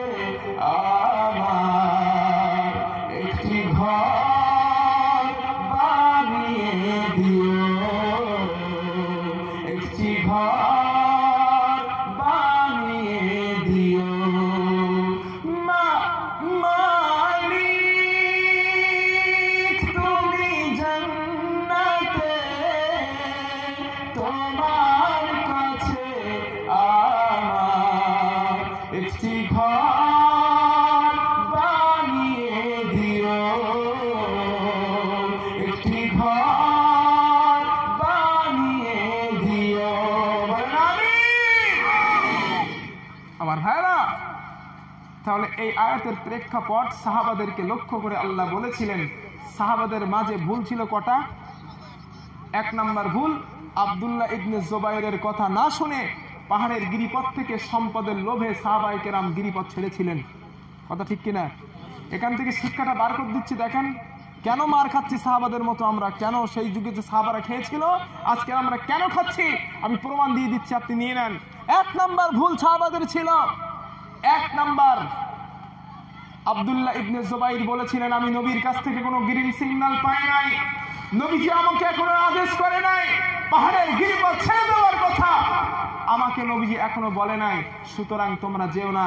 সাহাবারা যুক্তি পেশ করে পাহাড়ের গিরিপথ থেকে ছেড়ে মাল কোড়াতে ব্যস্ত, কারণ তাদের ভিতরে সম্পদের লোভ কিছু সময়ের জন্য জেগেছিল। কথা ঠিক কিনা? এই সম্পদের লোভের কারণে মুসলমানদের উপরে গেলানি চলে আসলো। 2 নাম্বার কারণ, আল্লাহর হাবিব সাল্লাল্লাহু আলাইহি যখন মদিনায় 1000 উহুদের ময়দানে 1000 সাহাবাকে নিয়ে আসছেন, ওবাই 300 মুসলমানকে কেটে নিয়ে চলে গেলেন, সেখানে দলটা দুর্বল। 3 নাম্বার কারণ, মুসলমানদের হীনমন্যতার কারণ, সাহাবাদের হীনমন্যতার কারণে উহুদের ময়দানে মুসলমানদের উপরে গেলানি চলে আসছিল। আজকের পৃথিবীর কোন ঐতিহাসিক বলতে পারে নাই ওই উহুদের ময়দানে মুসলমানদের জয় ছিল না কাফেরদের জয় ছিল। আপনি বলছেন কেন? কোন ইতিহাসবিদ বলতে পারে নাই। প্রাথমিক অবস্থায় মুসলমানরা জয় লাভ করেছিলেন, কিন্তু নিজের ভুলের কারণে নবীর কথা না শোনার কারণে, সাহাবা আব্দুল্লাহ ইবনে জুবাইরের কথা না শোনার কারণে মুসলমানদের উপরে আবার অ্যাটাক হয়। এই জন্য কোন ইতিহাসবিদ আজও পর্যন্ত স্পষ্ট লিখতে পারে নাই উহুদ যুদ্ধ কারা জয় লাভ করেছিল। এই জন্য আল্লাহ সাবধানতা করে বলেছিলেন, বান্দা মুত্তাকি হ, মুমিন হ, বিজয় তোদেরকেই দেব। আজকের আমাদের ভিতরে সব থেকে বড় খাতারনাক বস্তু হলো লোভ, টাকা। কথা ঠিক বলছি না ভুল বলছি? টাকার কারণে বেধর্মীর কাছে বিক্রয় হয়ে যায়, টাকার কারণে নাস্তিকের কাছে বিক্রয় হয়ে যায়, অর্থের কাছে না জেনে না বুঝে একজনকে বিরাট সিংহাসনে বসিয়ে দেয় কয়েকটা টাকার বিনিময়। কথা ঠিক কিনা? এই টাকা না, আমার চাচা বুঝতে পারছে আমার কথা, ওনার পুরো হৃদয় ঠেকছে, তা হাততালিটা দেবেন না? হাততালি দেওয়া জায়েজ নাই। টাকার বিনিময়, অর্থের বিনিময়, সম্পদের বিনিময়, লোভের বিনিময়, আজকের আমাদের কপালে এই দশা। কথা ঠিক কিনা? মুসলমান কখনো টাকার গোলাম হতে পারে না, মুসলমান অর্থের গোলাম হতে পারে না, মুসলমান সম্পদের গোলাম হতে পারে না। মুসলমান গোলাম হবে কার? জোরে বলুন। তাহলে মুসলমান বিজয় লাভ করবে। কথা ঠিক কিনা? আরো জোরে বলেন। আল্লাহ পাক এই তৌফিক আমাদেরকে দান করেন, বলেন আমিন। একবার কালেমাতুল জিকির করেন, সুবহানাল্লাহ আলহামদুলিল্লাহ ওয়া লা ইলাহা ইল্লাল্লাহ, লা ইলাহা ইল্লাল্লাহ, লা ইলাহা ইল্লাল্লাহ, সুবহানাল্লাহ আলহামদুলিল্লাহ ওয়া লা ইলাহা ইল্লাল্লাহ, লা ইলাহা ইল্লাল্লাহ, লা ইলাহা ইল্লাল্লাহ, সুবহানাল্লাহ আলহামদুলিল্লাহ ওয়া লা ইলাহা ইল্লাল্লাহ, লা ইলাহা ইল্লাল্লাহ, মুহাম্মাদুর রাসূলুল্লাহ সাল্লাল্লাহু। আপনারা আছেন না গেছেন? আছেন? এরপরে আমার বক্তব্যের পরে এশার নামাজ হবে। এশার নামাজের পরে ওই মুফতি আর একটা বাকি বিল্লাহ, মানে আমার মিতে, বুঝছেন? আমার মিতে ও আসবে। এখন আমি হচ্ছি আপনাদের মুখ্য অতিথি, আর উনি হচ্ছে প্রধান অতিথি। কথা কি শুনছেন নি? আমি হচ্ছি মুখ্য অতিথি, উনি প্রধান অতিথি। নামই এক, কিন্তু ব্যক্তি আলাদা। আমার থেকে ওনার যোগ্যতা বেশি, আমার থেকে ওনার ডিগ্রিও বেশি, আমার থেকে ওনার এলাহানও ভালো। তাহলে নামাজ পড়ে বাড়ি যাবেন না থাকতে? আমি তো ভাঙ্গাচোরা মানুষ, কোন রকম আপনারা আছেন আর কি। তাহলে আর একটু আলোচনা করবো না শেষ করে দেবো? শুনতাম থাকবেন আপনারা? তাহলে আর আধা ঘন্টা পেনা কই নাকি কোক্কা না, এসব নামাজ পড়তে হবে যে। আচ্ছা, আমি আর একটা আয়াতের হকটা এবার আদায় করি। আমি পড়েছিলাম সূরা মুমিনুনের প্রথম আয়াত। এইবার কিন্তু একটু কাটাকুটি হবে, যেন রাগ পাবেন না, খবরদার। বুঝতে পারছেন না? গায়ে যদি কাটা থাকে, গায়ে যদি ঘা থাকে, মলম লাগালে চুলকায় না, জ্বালা করে না? তা আমি এবার একটু মলম দেবো, জ্বালা করলে কিছু করার নেই। এতক্ষণ তো ভালো কথা কইছি, এবার একটু খারাপ কথা কম। তবে আমার কথা যদি অযৌক্তিক প্রমাণ করতে পারেন, এখানে হুজুর আছেন, কাসেমি সাহেব, মানে এনাদের পানি তোলার যোগ্যতা আমি রাখি না। বাস্তব কথা বলছি। আমার তো দেখছেন এই তো কোন রকম ভাঁড়ের কিচ্ছু নেই, শুধু বাড়ি দিলে আওয়াজ। ঢোল দেখেছেন? ঢোল দুই দিক বাড়ি দিলে শুধু বাজে, ভেতর মাল পুরো ফাঁকা। তা আমার ওই না, কিন্তু কণ্ঠটা আছে বলে চলে, ভেতর পুরো ফাঁকা। এনা হুজুরদের পানি তোলার যোগ্যতা ভাই আমার নেই। ইউহিব্বুস সালিহিনা ওয়া লাস্তু মিনহুম লাআল্লাল্লাহা ইয়ারযুকুনি সালাহা। আমি সালিহিনদের ভিতরে শামিল হতে পারিনি, তবে আমি সালিহিনদেরকে ভালোবাসি, মহব্বত করি। আল্লাহর কাছে এই আশাটুকু করি, আল্লাহ যেন কিয়ামতের দিনে এই অযোগ্য নগণ্য বান্দাকে সালিহিনদের ভিতরে শামিল করে দেন, এই আশাটুকু আমি করি। তো আসেন ভাই, ওই আয়াত থেকে একটু আলোচনা আপনাদেরকে শোনাই। এই আয়াতের আলোচনা হলো as-সালাত সম্পর্কে। কি সম্পর্কে? সালাত, নামাজ। এশার নামাজ যারা আছেন, এই আলোচনা শোনার পরে যদি কেউ চলে যান, খবর আছে কিন্তু। নামাজ পড়বেন তো? আচ্ছা, আলোচনাটা আগে শোনেন, তারপর সিদ্ধান্ত নেন নামাজ পড়বেন না পড়বেন না। ঠিক আছে? আলোচনাটা আগে কোরআন থেকে শোনেন, যে নামাজ পড়লে কি আর না পড়লে কি, আগে শোনেন, তারপরে সিদ্ধান্ত নেবেন। আসেন সকলে শয়তানের ওয়াসওয়াসা থেকে আল্লাহর কাছে একবার জবান খুলে আমরা পড়ি, আউযু বিল্লাহি মিনাশ শাইতানির রাজীম, বিসমিল্লাহির রাহমানির রাহিম। قد أفلح المؤمنون الذين هم في صلاتهم خاشعون। সাদাকাল্লাহুল আযীম। শুনতেছেন? শুনতেছেন ভাই? শুনছেন? আল্লাহ পাক বলেন, قد أفلح المؤمنون, সফল হলো তারা ঈমান আল্লাহ। কথা বলেন না কেন? জোরে বলেন। সফল হলো তারা আল্লাহর উপর ঈমান আল্লাহ যারা। এরপরে সফল কাম তারা নামাজে বিনয়ী, নামাজ প্রতিষ্ঠা করলো যারা। ভাই, নামাজের আগে, সৎ কাজের আগে একটা জিনিস আছে, যেটার নাম হলো ঈমান। ঠিক না? সূরা শুরু হয়েছে কদ আফলাহাল মুমিনুন, ঈমান দিয়ে শুরু করেছেন আল্লাহ, এরপরে সৎ কাজের কথা বলেছেন। ঠিক কি না? তাহলে এই আয়াত থেকে বোঝা যায় আগে ঈমান, পরে নামাজ। আজকের এখানে যদি কোনো অমুসলিম এখন ঈমান আনে, সেই অমুসলিমের প্রথম দায়িত্ব হবে এশার সালাত আদায় করা। ঠিক কি না ভাই? আপনি লা ইলাহা ইল্লাল্লাহ মুহাম্মাদুর রাসূলুল্লাহ এইটা পড়লেন, এর অর্থ আপনি পূর্ণাঙ্গ মুমিন নন। এইটা পড়ার পরে আপনি পূর্ণাঙ্গ মুত্তাকি নন। এইটা পড়েছেন মানে মুসলমানের খাতায় আপনার নামটা লিখিয়েছেন। কথা ঠিক কি না? ইমানদারের খাতায় নামটা লিখিয়েছেন, মুত্তাকি হওয়ার জন্য, সালিহিন বান্দা হওয়ার জন্য, জান্নাতি বান্দা হওয়ার জন্য পিছনে কিছু কাজ আছে না নেই? যদি বলেন আছে।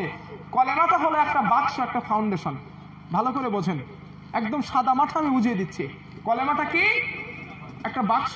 ওই বাক্সের ভিতরে আছে নামাজ, ওই বাক্সের ভিতরে আছে রোজা, ওই বাক্সের ভিতরে আছে হজ, ওই বাক্সের ভিতরে আছে যাকাত, ওই বাক্সের ভিতরে আছে ভালো কথা বলো, ওই বাক্সের ভিতরে আছে সাদকা দাও, ওই বাক্সের ভিতরে আছে দান সাদকা করো, এই বাক্সের ভিতরে আছে ভালো ভালো কাজ করো, ইত্যাদি ইত্যাদি ইত্যাদি। সবগুলো এই ঈমানের বাক্সের ভিতরে সীমাবদ্ধ। কথা ঠিক কিনা? তাহলে ঈমান আনলেন, ঈমান আনার পরে আপনার কাজ কি? ভালো কাজ করা, তাহলেই আপনি সফল। ঠিক বললাম না ভুল বললাম? আর প্রথম যে কাজটা হলো, এখানে অনেক ব্যাখ্যা আছে, প্রচুর ব্যাখ্যা। এর যদি তাফসীর করি অনেক সময় লাগবে, তবে আক্কেল মানকে ইশারা কাফিয়ে দৃষ্টান্তটাই বুঝে নেবেন। শর্ট কথায়, ছোট কথায় আমি বুঝিয়ে দিচ্ছি, বুঝে নেবেন। ভাই, প্রথমেই এসছে আল্লাযীনা হুম ফি সালাতিহিম খাশিউন, যারা নামাজে বিনয়ী, নামাজ প্রতিষ্ঠা করে, ওরাই সফল কাম ফিদ দুনিয়া ওয়াল আখিরা, দুনিয়াতেও এবং জোরে বলেন আখিরাতে। কিন্তু এখানে যদি আমি হাত তুলতে বলি, 5 ওয়াক্ত নামাজি পড়েন কে কে একটু হাত তুলবেন? আলহামদুলিল্লাহ, একটু হাত নামান। 5 ওয়াক্ত নামাজের সঙ্গে কিন্তু অনেক বেশি। তাহলে নামাজের সাবজেক্ট আমি কেন নিলাম? সব তো নামাজি, তো নামাজের সব সাবজেক্ট নিয়ে করলাম দেখি। আচ্ছা ভাই, যারা হাত তুলেছেন সত্যিই তো 5 ওয়াক্ত পড়েন ইনশাআল্লাহ? আলহামদুলিল্লাহ, অনেক খুশি। আমার মাহফিলে, আমার লাইফে কোনো জায়গায় যদি আমি নামাজের সাবজেক্টে কথা বলেছি, আমার লাইফে এত বেশি হাত কোনো প্যান্ডেলে পাইনি আমি। কথা শুনছেন? কোনো প্যান্ডেলে উঠেনি এত বেশি হাত। নামাজ এমন একটা ইবাদত, এমন একটা আল্লাহর কাছে ইবাদত, যে ইবাদত দ্বারা আমরা আল্লাহ পাকের গোলাম। আমরা ভালো করে শোনেন ভাই, কথাগুলো বোঝার আছে কিন্তু। আমরা আল্লাহ পাকের গোলাম, আমরা আল্লাহ পাকের বান্দা প্রমাণ করার জন্য নামাজ ছাড়া বিকল্প কোনো ইবাদত নাই। কথা ঠিক কি ভাই? আপনাদের দিকে জুতো চুরি হয় মসজিদে?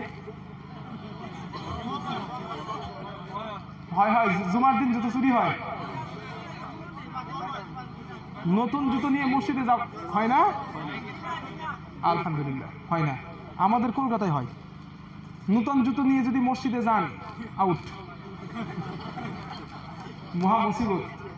এখন কোন জুতো চোরকে যদি এই স্টেজে ধরে নিয়ে আসা হয়, জুতো চোরকে স্টেজে নিয়ে আসার পরে জুতো চোর এরম করে থাকবে না, এরম করে থাকবে, মাথা নিচু করে থাকবে, ঠিক না? কেন? সে চুরি করেছে, এতটা মানুষ, তার একটা লজ্জার ব্যাপার আছে, ঠিক কিনা? ওই লজ্জার ব্যাপারের কারণে ওই জুতো চোর মাথা নিচু করে থাকবে, কারণ সে অপরাধী। ঠিক বললাম না ভুল বললাম? আপনি রাস্তা দিয়ে হেঁটে হেঁটে যাচ্ছেন, কোনো আর্মি, কোনো বিএসএফ আপনার বুকে নল ঠেকিয়ে গুলি করতে চাইবে, আপনি হাত তুলে স্যালেন্ডার করেন না? যে স্যার আমি স্যালেন্ডার করছি, আমার যদি ভুল হয় আপনি আমাকে গুলি করবেন না? করি না, করি না? আপনি যখন নামাজে দাঁড়িয়ে গেলেন, নামাজে দাঁড়ানোর সঙ্গে সঙ্গে আপনি হাত তুলে স্যালেন্ডার করলেন, আল্লাহ আমি স্যালেন্ডার করছি, আমি গুনাহগার। কথা ঠিক কিনা? তাহরিমা বাঁধার জন্য হাত তুলি না, ওটাই হলো স্যালেন্ডার। তাহরিমা বেঁধে হাত আমরা নাভির নিচেই বাঁধি না? নাভির নিচে হাত বেঁধে মাথাটা নিচু করে রাখি। আল্লাহ আমি প্রমাণিত করতে চাইলাম আমি অপরাধ করেছি, দেখেন আমি অপরাধীর মতো মাথা নিচু করে দাঁড়িয়ে গেলাম। কথা ঠিক বলছি না ভুল বলছি? এটাই তো নামাজ। আল্লাহ তুমি যদি এটা না বোঝো, আমি তোমার সামনে মাথা নত করে দাঁড়িয়ে গেলাম, এইটা যদি তুমি না বোঝো, এটা যদি তোমার কাছে সন্তুষ্টি গ্রহণযোগ্য না পায়, আমি রুকুতে গিয়ে প্রমাণ করলাম আল্লাহ আমি তোমার গোলাম, আমি তোমার বান্দা, আমি তোমার কাছে মাথাটা নত করে দিয়েছি, আমি তোমার কাছে রুকুতে চলে গেছি, আল্লাহ তুমি এটাই সন্তুষ্ট হও, আমি তোমার গোলাম, আমাকে মেনে নাও। এরপরে আল্লাহ যদি বলে বান্দা না আমি তোকে মানতে পারি না, এরপরে যদি আর কিছু থাকে কর, আমরা বলি আল্লাহ তাও রাজি, আমাদের এই মস্তকটা তোমার কদমে ফেলে দিলাম, তোমার কাছে সেজদায় পড়ে গেলাম, আল্লাহ এর থেকে আর কিছু নেই, আমরা কদমে সেজদা দিয়ে প্রমাণ করলাম আল্লাহ আমরা তোমার গোলাম, তুমি আমাদের মালিক, তুমি আমাদের খালিক। কথা ঠিক কিনা? আরো জোরে বলো ঠিক কিনা? নামাজ ছাড়া এমন কোন ইবাদত পৃথিবীর জমিনে নাই যে ইবাদত দিয়ে আপনি প্রমাণ করবেন আপনি আল্লাহর গোলাম। আমি কি বোঝাতে পারছি ভাই? আপনি যখন সেজদায় চলে যান, সেজদায় চলে গেলে আপনার মাথা মসজিদের পাথরের উপরে পড়ে না, পৃথিবীর কার্পেটে পড়ে না, পৃথিবীর জমিনে আপনার সেজদা পড়ে না। আপনি যখন সেজদা দেন, আপনার সেজদাটা আল্লাহ পাকের রহমতি কদমে সেজদায় পড়ে যায়। আমার ভাইরা, আল্লাহর সলিলুল কদর নবী হযরত মূসা আলাইহিস সালাম আল্লাহর সঙ্গে দেখা করার জন্য তুর পাহাড়ে চলে যান। তুর পাহাড়ে যখন গিয়েছিলেন দেখা হয়েছিল, কথা বলেন না কেন? আল্লাহর সঙ্গে দেখা হয়েছিল, দেখা হয় নাই, আল্লাহর সঙ্গে সাক্ষাৎ করতে পারে নাই, আল্লাহর সন্নিকট যেতে পারে না। মূসা আলাইহিস সালাম পরবর্তী সময় আল্লাহ পাককে জিজ্ঞাসা করেছিলেন, আল্লাহ আমি তোমার একজন নবী হয়ে তোমার সঙ্গে তো আমি সাক্ষাৎ করতে পারলাম না, ও আমার আল্লাহ পৃথিবীর জমিনে এমন বান্দা কি আসবে যারা আপনার সন্নিকট হতে পারবে, আপনার কদমে সেজদা দিতে পারবে, আপনার নিকট হতে পারবে, আপনার সঙ্গে কথা কথন করতে পারবে, এমন বান্দা কি আপনি পৃথিবীর জমিনে পাঠাবেন? আল্লাহ জবাব দিয়েছিলেন, নবী মূসা, ও আমার খলিল মূসা, আমি রব্বুল আলামিন আমার কিছু বান্দাদেরকে আমি আল্লাহ বাছাই করে করে রেখে দিয়েছি। আমি আমার এই বান্দাদেরকে শেষ জামানার নবীর উম্মত করে পাঠাবো মুসা। আমরা যখন বাজারে চলে যাই, আমরা যেমন ভালো ভালো সবজিগুলো খুঁটে খুঁটে কিনে প্যাকেটে রাখি, ঠিক কিনা?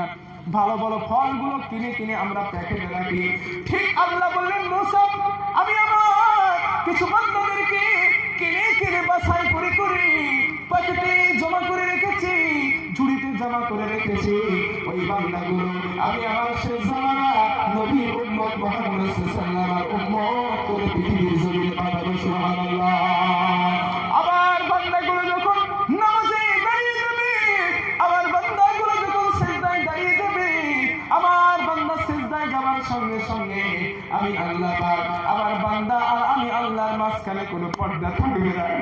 আমি আল্লাহ আমার বান্দার মাঝখানে কোনো হিজাব থাকবে না।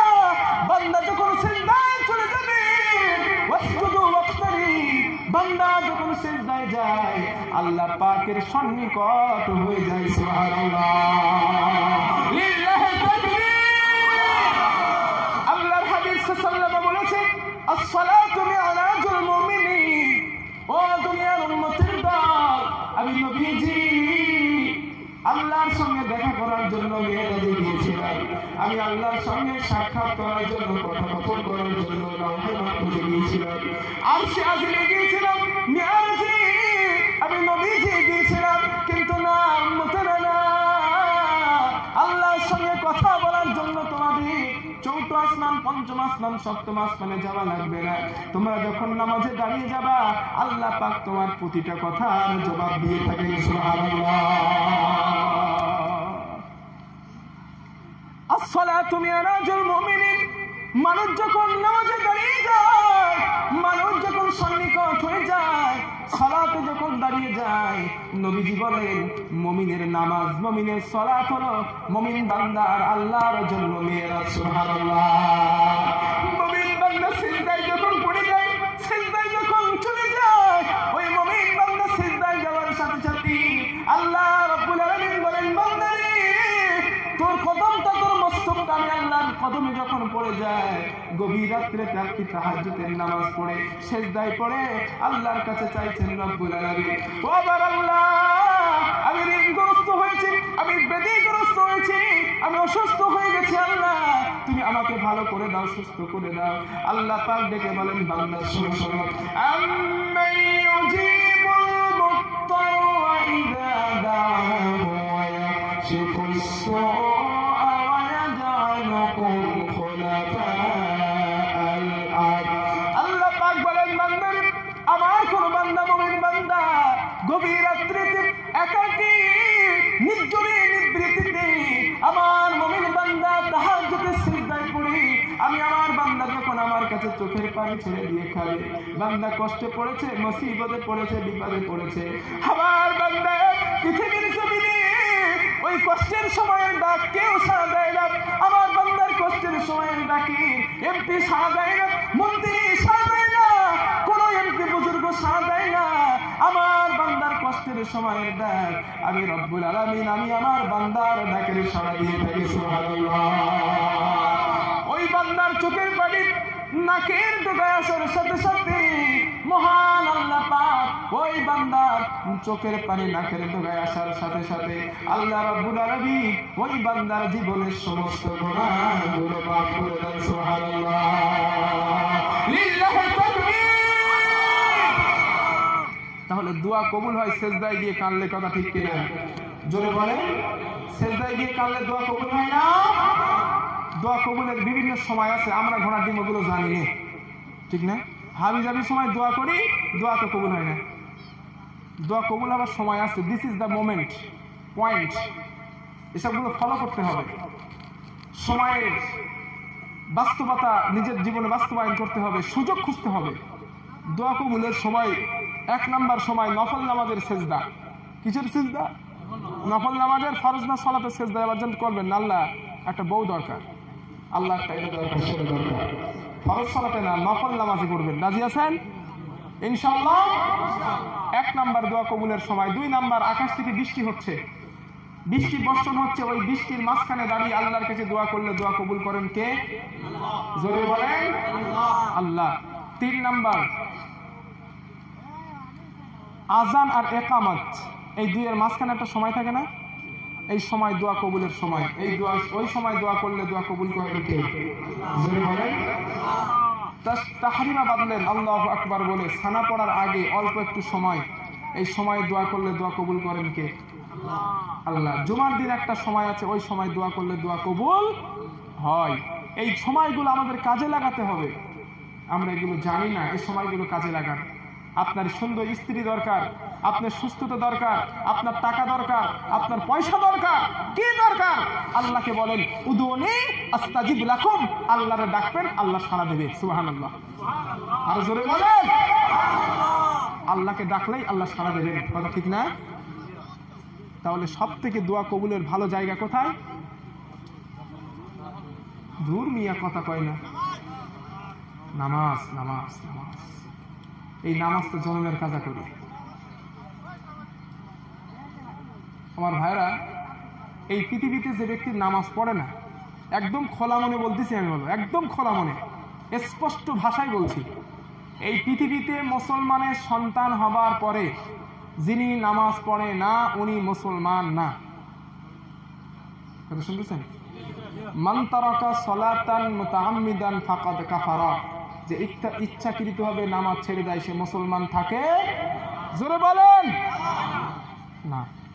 আপনি হাজী সাহেবের বাচ্চা হন, আপনি নবীর সন্তান হন, আপনি পীর সাহেবের বাচ্চা হন, আপনি আলেমের সন্তান হন, মুসলমানের ঘরে জন্ম নেন না কেন, আপনার নামাজ নাই, আপনি গো টু জাহান্নাম। কথা ঠিক বলছি না ভুল বলছি? একদম ঠান্ডা মস্তিষ্কে কথা বলছি আমি। আপনি নামাজ পড়েন না, আপনি মুসলমান মায়ের পেটে জন্ম নিলেও আপনার ঠিকানা জান্নাত নয়, আপনার ঠিকানা জাহান্নাম। কথা শুনছেন? এই কথাগুলো আমার বানানো নয়, কোরআন থেকে বলছি, শোনেন। এখানে হুজুররা আছেন, আমার কথা ভুল হলে হুজুররা বলে দেবেন। আল্লাহ পাক বলেন, শোনো শোনো, ওয়ায়াসআলুনাকা আনিল মুজরিমিনা মা সালাকাকুম ফি সাকার ক্বালু লাম নাকু মিনাল মুসাল্লিন। আল্লাহ রাব্বুল আলামিন বলেন, বান্দারে কিয়ামতের দিন, মহা মুসিবতের দিন, জাহান্নামের দ্বাররক্ষী ফেরেশতাগণ জাহান্নামীদেরকে বলবেন, ও জাহান্নামীরা, আজকের জাহান্নামের কাছে তোরা কেন আসলি? জাহান্নামের কাছে তোদের আসার কারণটা কি ছিল বল?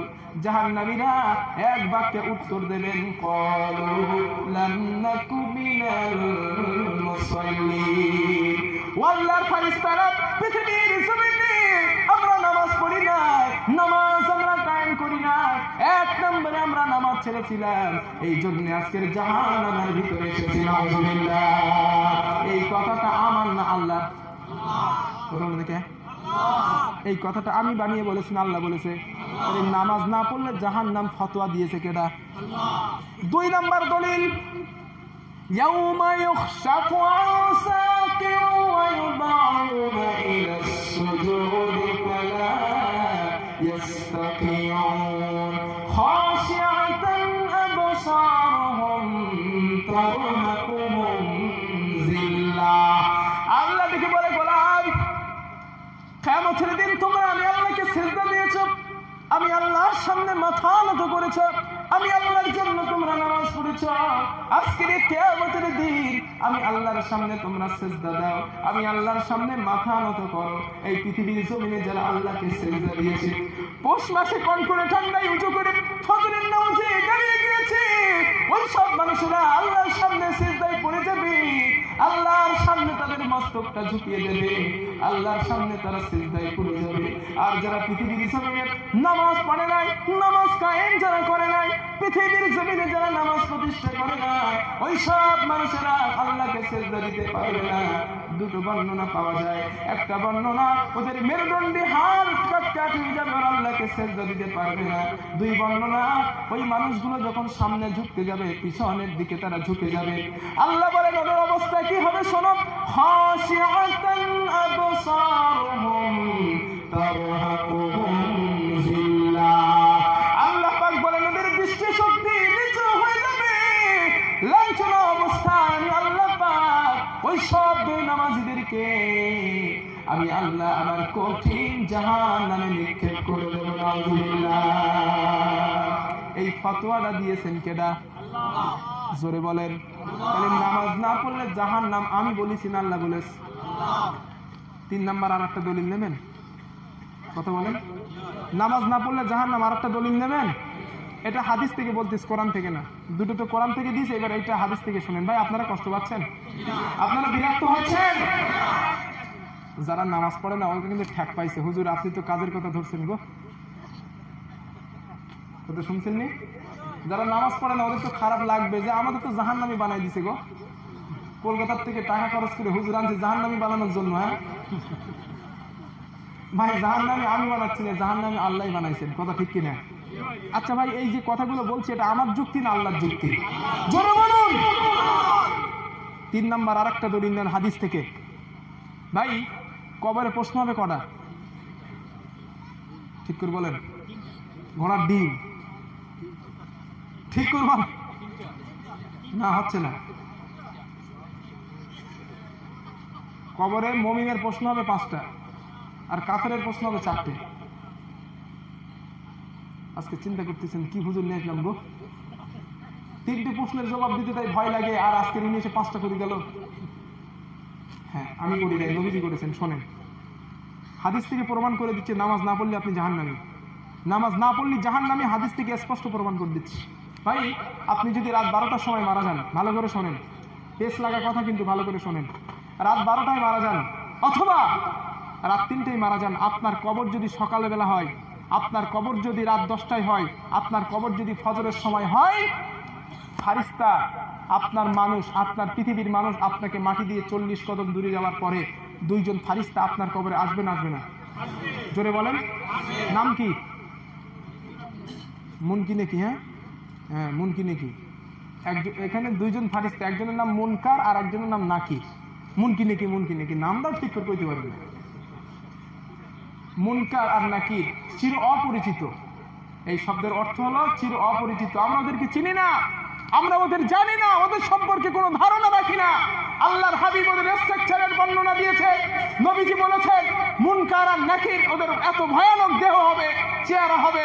আল্লাহর হাবিব সাল্লাল্লাহু আলাইহি ওয়াসাল্লাম বলেন একজনের চেহারা হবে লাল, আর একজনের চেহারা হবে নীল, একজনের 2 জনের ওই যে চক্ষু হবে আগুনের গোলার মতো, গালের দাঁত হবে উহুদ পাহাড়ের মতো বড়, মাথা থাকবে 7 তবক আসমানের উপরে, পা থাকবে তাহতা সারা 7 তবক জমিনের নিচে।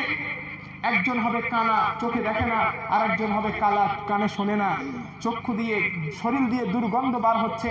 ওই 2 জন ফারিস্তা আপনার কবরে হাজির, আপনি তাদেরকে চেনেন না, জানেন না। কবরটা পুরো অন্ধকার, কবরের উপরে বাঁশের ছাউনি, নিচে মাটি, ডাইনে মাটি, বামে মাটি, সামনে মাটি, পিছনে মাটি, কবরে কেউ নেই, আপনি একা, আর ওরা 2 জন। কবরটা অন্ধকার, কেমন হবে আপনারাই বলেন?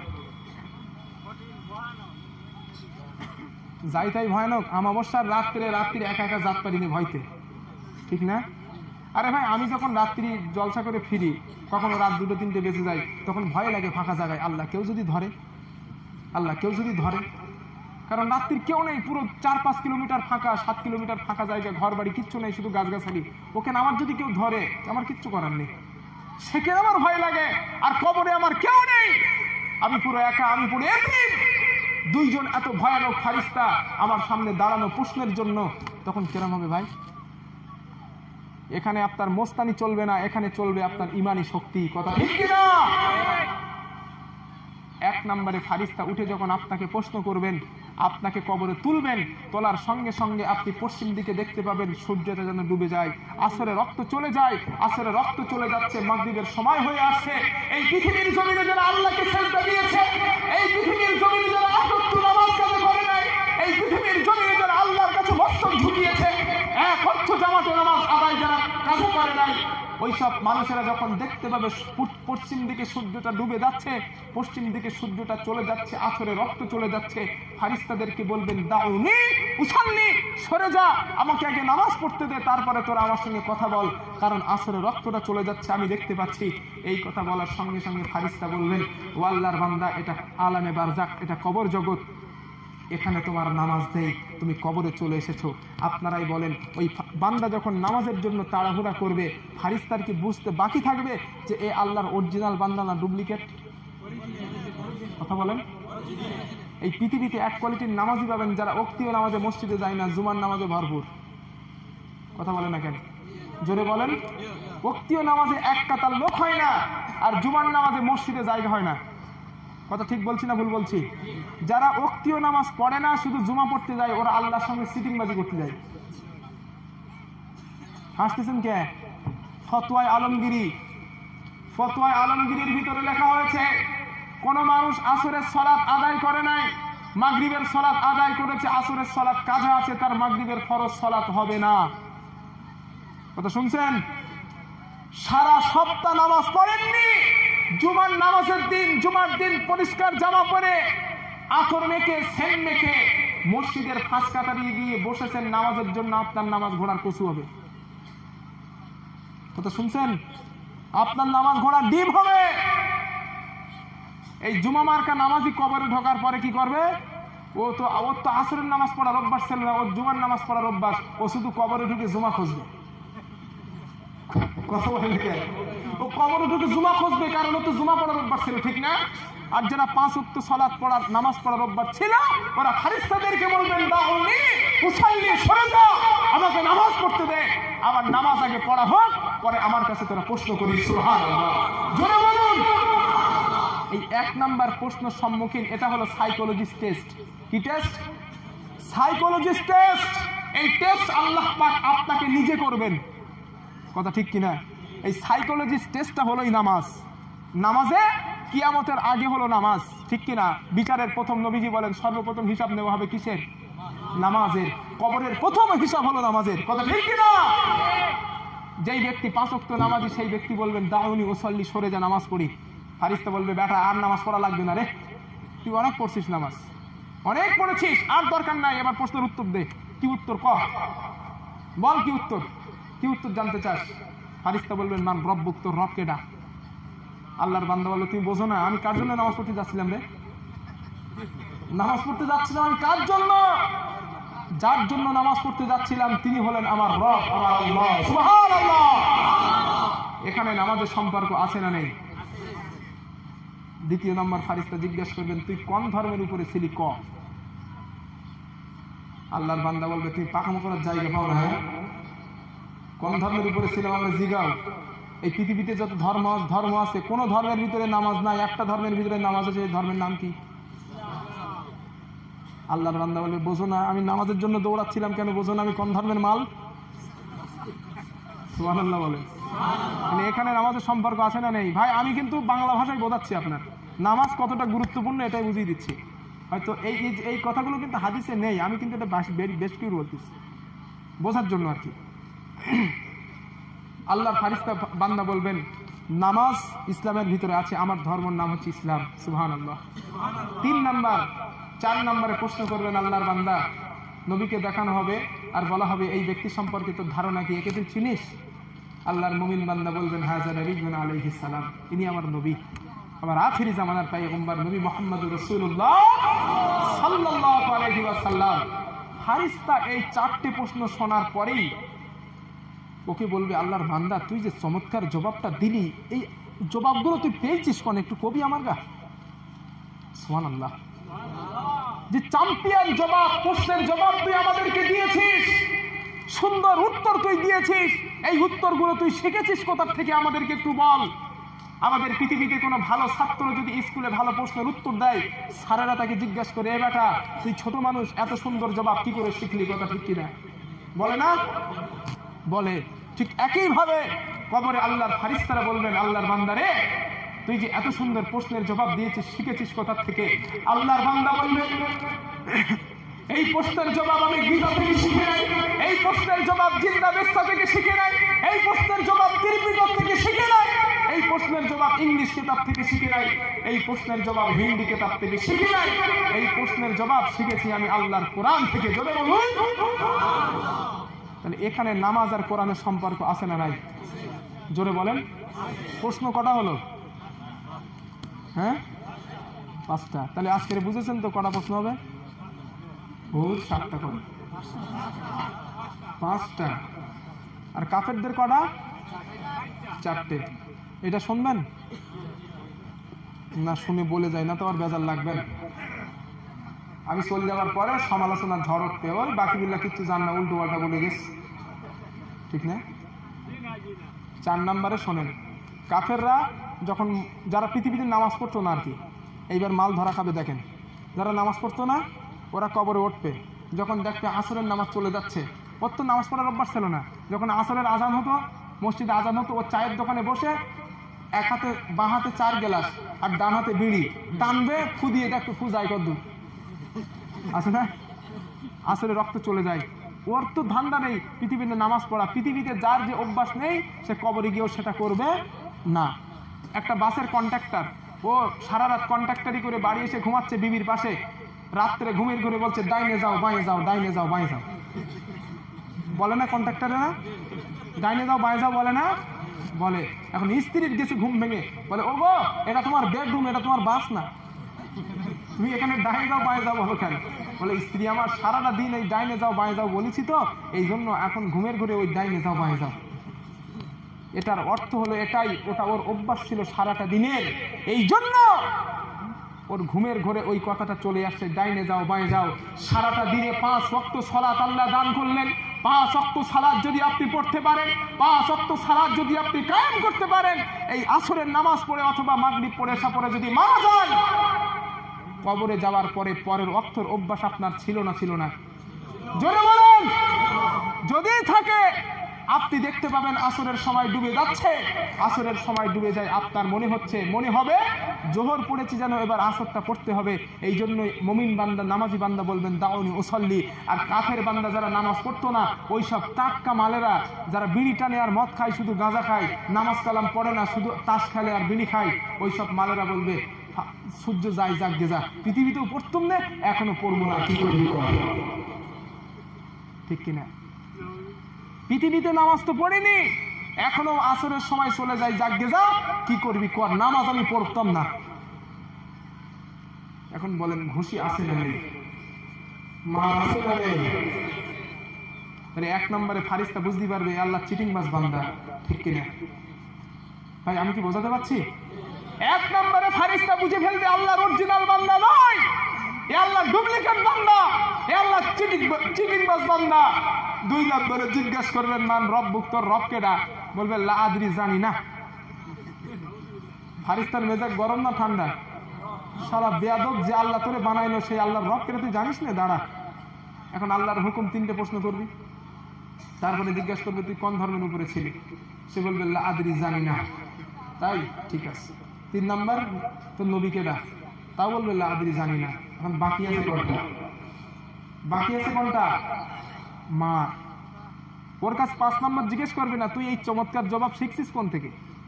ওর কাছে আর জিজ্ঞেস করার দরকার আছে? বলেন দরকার নাই। দরকার ছিল মুমিন বান্দার, ঠিক কিনা? ওর আর দরকার নাই। কোনো ছাত্র যদি পরীক্ষার খাতায় উল্টো পাল্টা লেখে, স্যারকে ওকে জিজ্ঞাসা করবে বেটা তুই উল্টো পাল্টা লিখছিস কেন, জিজ্ঞাসা করবে? স্যার জিজ্ঞাসা করে তখন, স্যার যখন উত্তর শুনে আশ্চর্য হয় তখন, ঠিক কিনা? ও তো ভুল উত্তর দিয়েছে, ওর আর কি জিজ্ঞাসা করবে? 4টে প্রশ্ন ফারিস্তা যখন করবেন, আসমান থেকে আওয়াজ হবে ওর কবরে জাহান্নামের বিছানা বিছিয়ে দাও, জাহান্নামের পোশাক ওর গায়ে পরিয়ে দাও, জাহান্নাম থেকে সুড়ঙ্গ রাস্তা করে দাও, কবরের একদিকের মাটি আরেক দিকে চলে যাও, আরেক দিকের মাটি আরেক দিকে চলে যাও, এই 2 দিকের মাটি দিয়ে আমার বান্দার কবরের একদিকের চাপ আর একদিকে দে। হাদিস শরীফে এসেছে ওই বান্দার নাফরমান বেনামাজি বান্দার কবরে যখন মাটি চাপ দিতে লাগবে, একদিকের পাজরার হাড় আরেকদিকে পাজরার ভিতরে ঢুকে যাবে। এই অবস্থায় কিয়ামত পর্যন্ত তাকে শাস্তি দেওয়া হবে। সর্বশেষ বিশ্বনবী বলেছেন ওই ব্যক্তি কবরে যিনি ধরা পড়ে গেল, হাসরে মিজানে ফুলসিরাতে সব জায়গায় ধরা পেল। যে ব্যক্তি কবরে ছাড় পেল, হাসরে মিজানে ফুলসিরাতে ছাড় পেল। কবরে ধরা পড়ার প্রথম জায়গা হলো নামাজ, ঠিক কিনা? কবরে ছাড় পাবার প্রথম স্থান হলো নামাজ। নামাজ যায় পড়লো না, কবরে ধরা খেলো। কবরে যে ধরা খেলো তার ঠিকানা পেরেছি, বোঝাতে পেরেছি তো আপনাদের? এখন সিদ্ধান্ত আপনার, সিদ্ধান্ত আপনার, বক্তব্য আমার। ভাই আলোচনা আর দীর্ঘ করব না। এই 2.5 ঘন্টা 2 ঘন্টা 15 মিনিট 20 মিনিট আমি আপনাদের সামনে বক্তব্য দিয়েছি। এখন এসরের নামাজ হবে না হুজুর? এশারের নামাজ হবে, এতক্ষণ নামাজের কথা বলেছি, একটা মানুষ যদি যান খবর আছে, নামাজ না পড়ে যদি যান। এখন ও ভাই দোয়াটা একটু করেন, ওরম করেন কে? ও কি বসেন, শুধু উঠতে পারলেই বাসে উঠে যাইতাম ফোনে। আপনারা একটু ছোট্ট করে দোয়া করি, আখেরি দোয়া করবেন আমার ভাই এই মুফতি বাকিবুল্লাহ সাহেব রহমানি, বাকিবুল্লাহ রহমানি, উনি দোয়া করবেন আখেরি দোয়া। এখন আমি তো আপনারা সেনাসুনি বক্তা, ভাঙ্গাসুরা বক্তা, এখন ছোট করে একটু দোয়া করি, যেহেতু মুসাফির হালতে আছি তো একটু ছোট করে দোয়া করি। একবার করে ইব্রাহিম পড়েন, আল্লাহুম্মা সাল্লি আলা মুহাম্মাদ ওয়া আলা আলি মুহাম্মাদ কামা সাল্লাইতা আলা ইব্রাহিম ওয়া আলা আলি ইব্রাহিম ইন্নাকা হামিদুম মাজিদ। اللهم بارك على محمد وعلى آل محمد كما باركت على إبراهيم وعلى آل إبراهيم إنك حميد مجيد.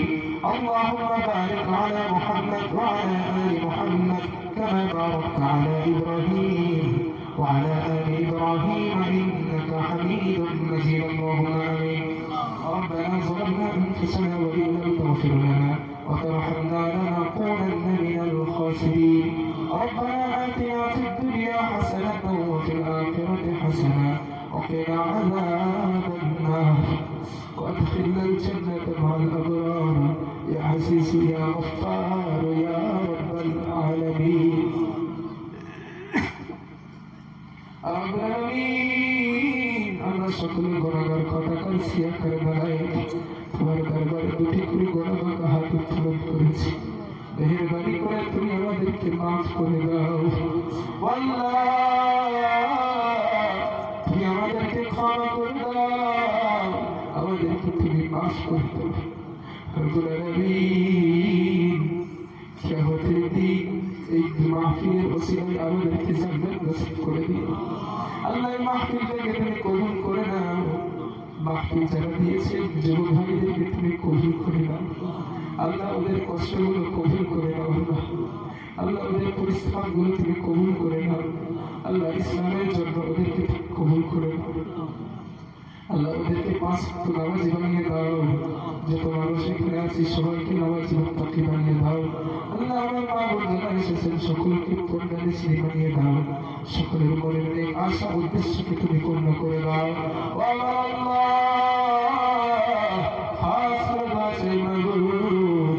আবার যারা অসুস্থ রয়েছে তুমি সুস্থ করে দাও আল্লাহ। আমরা যারা বিপদে আছি বিপদটা দূর করে দাও اللهم اشفني بشفائك وداويني بدوائك وعصمني من الوهم والأمراض والأوجاع. سبحان ربك رب العزة عما يصفون وسلام على المرسلين والحمد لله رب العالمين. بحق لا إله إلا الله محمد رسول الله. السلام عليكم ورحمة الله. যাদের উজু নেই এখানে জামাত হবে, যাদের উজু নেই উজু করে এখানে জামাত হবে, নামাজ আদায় করে নেবেন।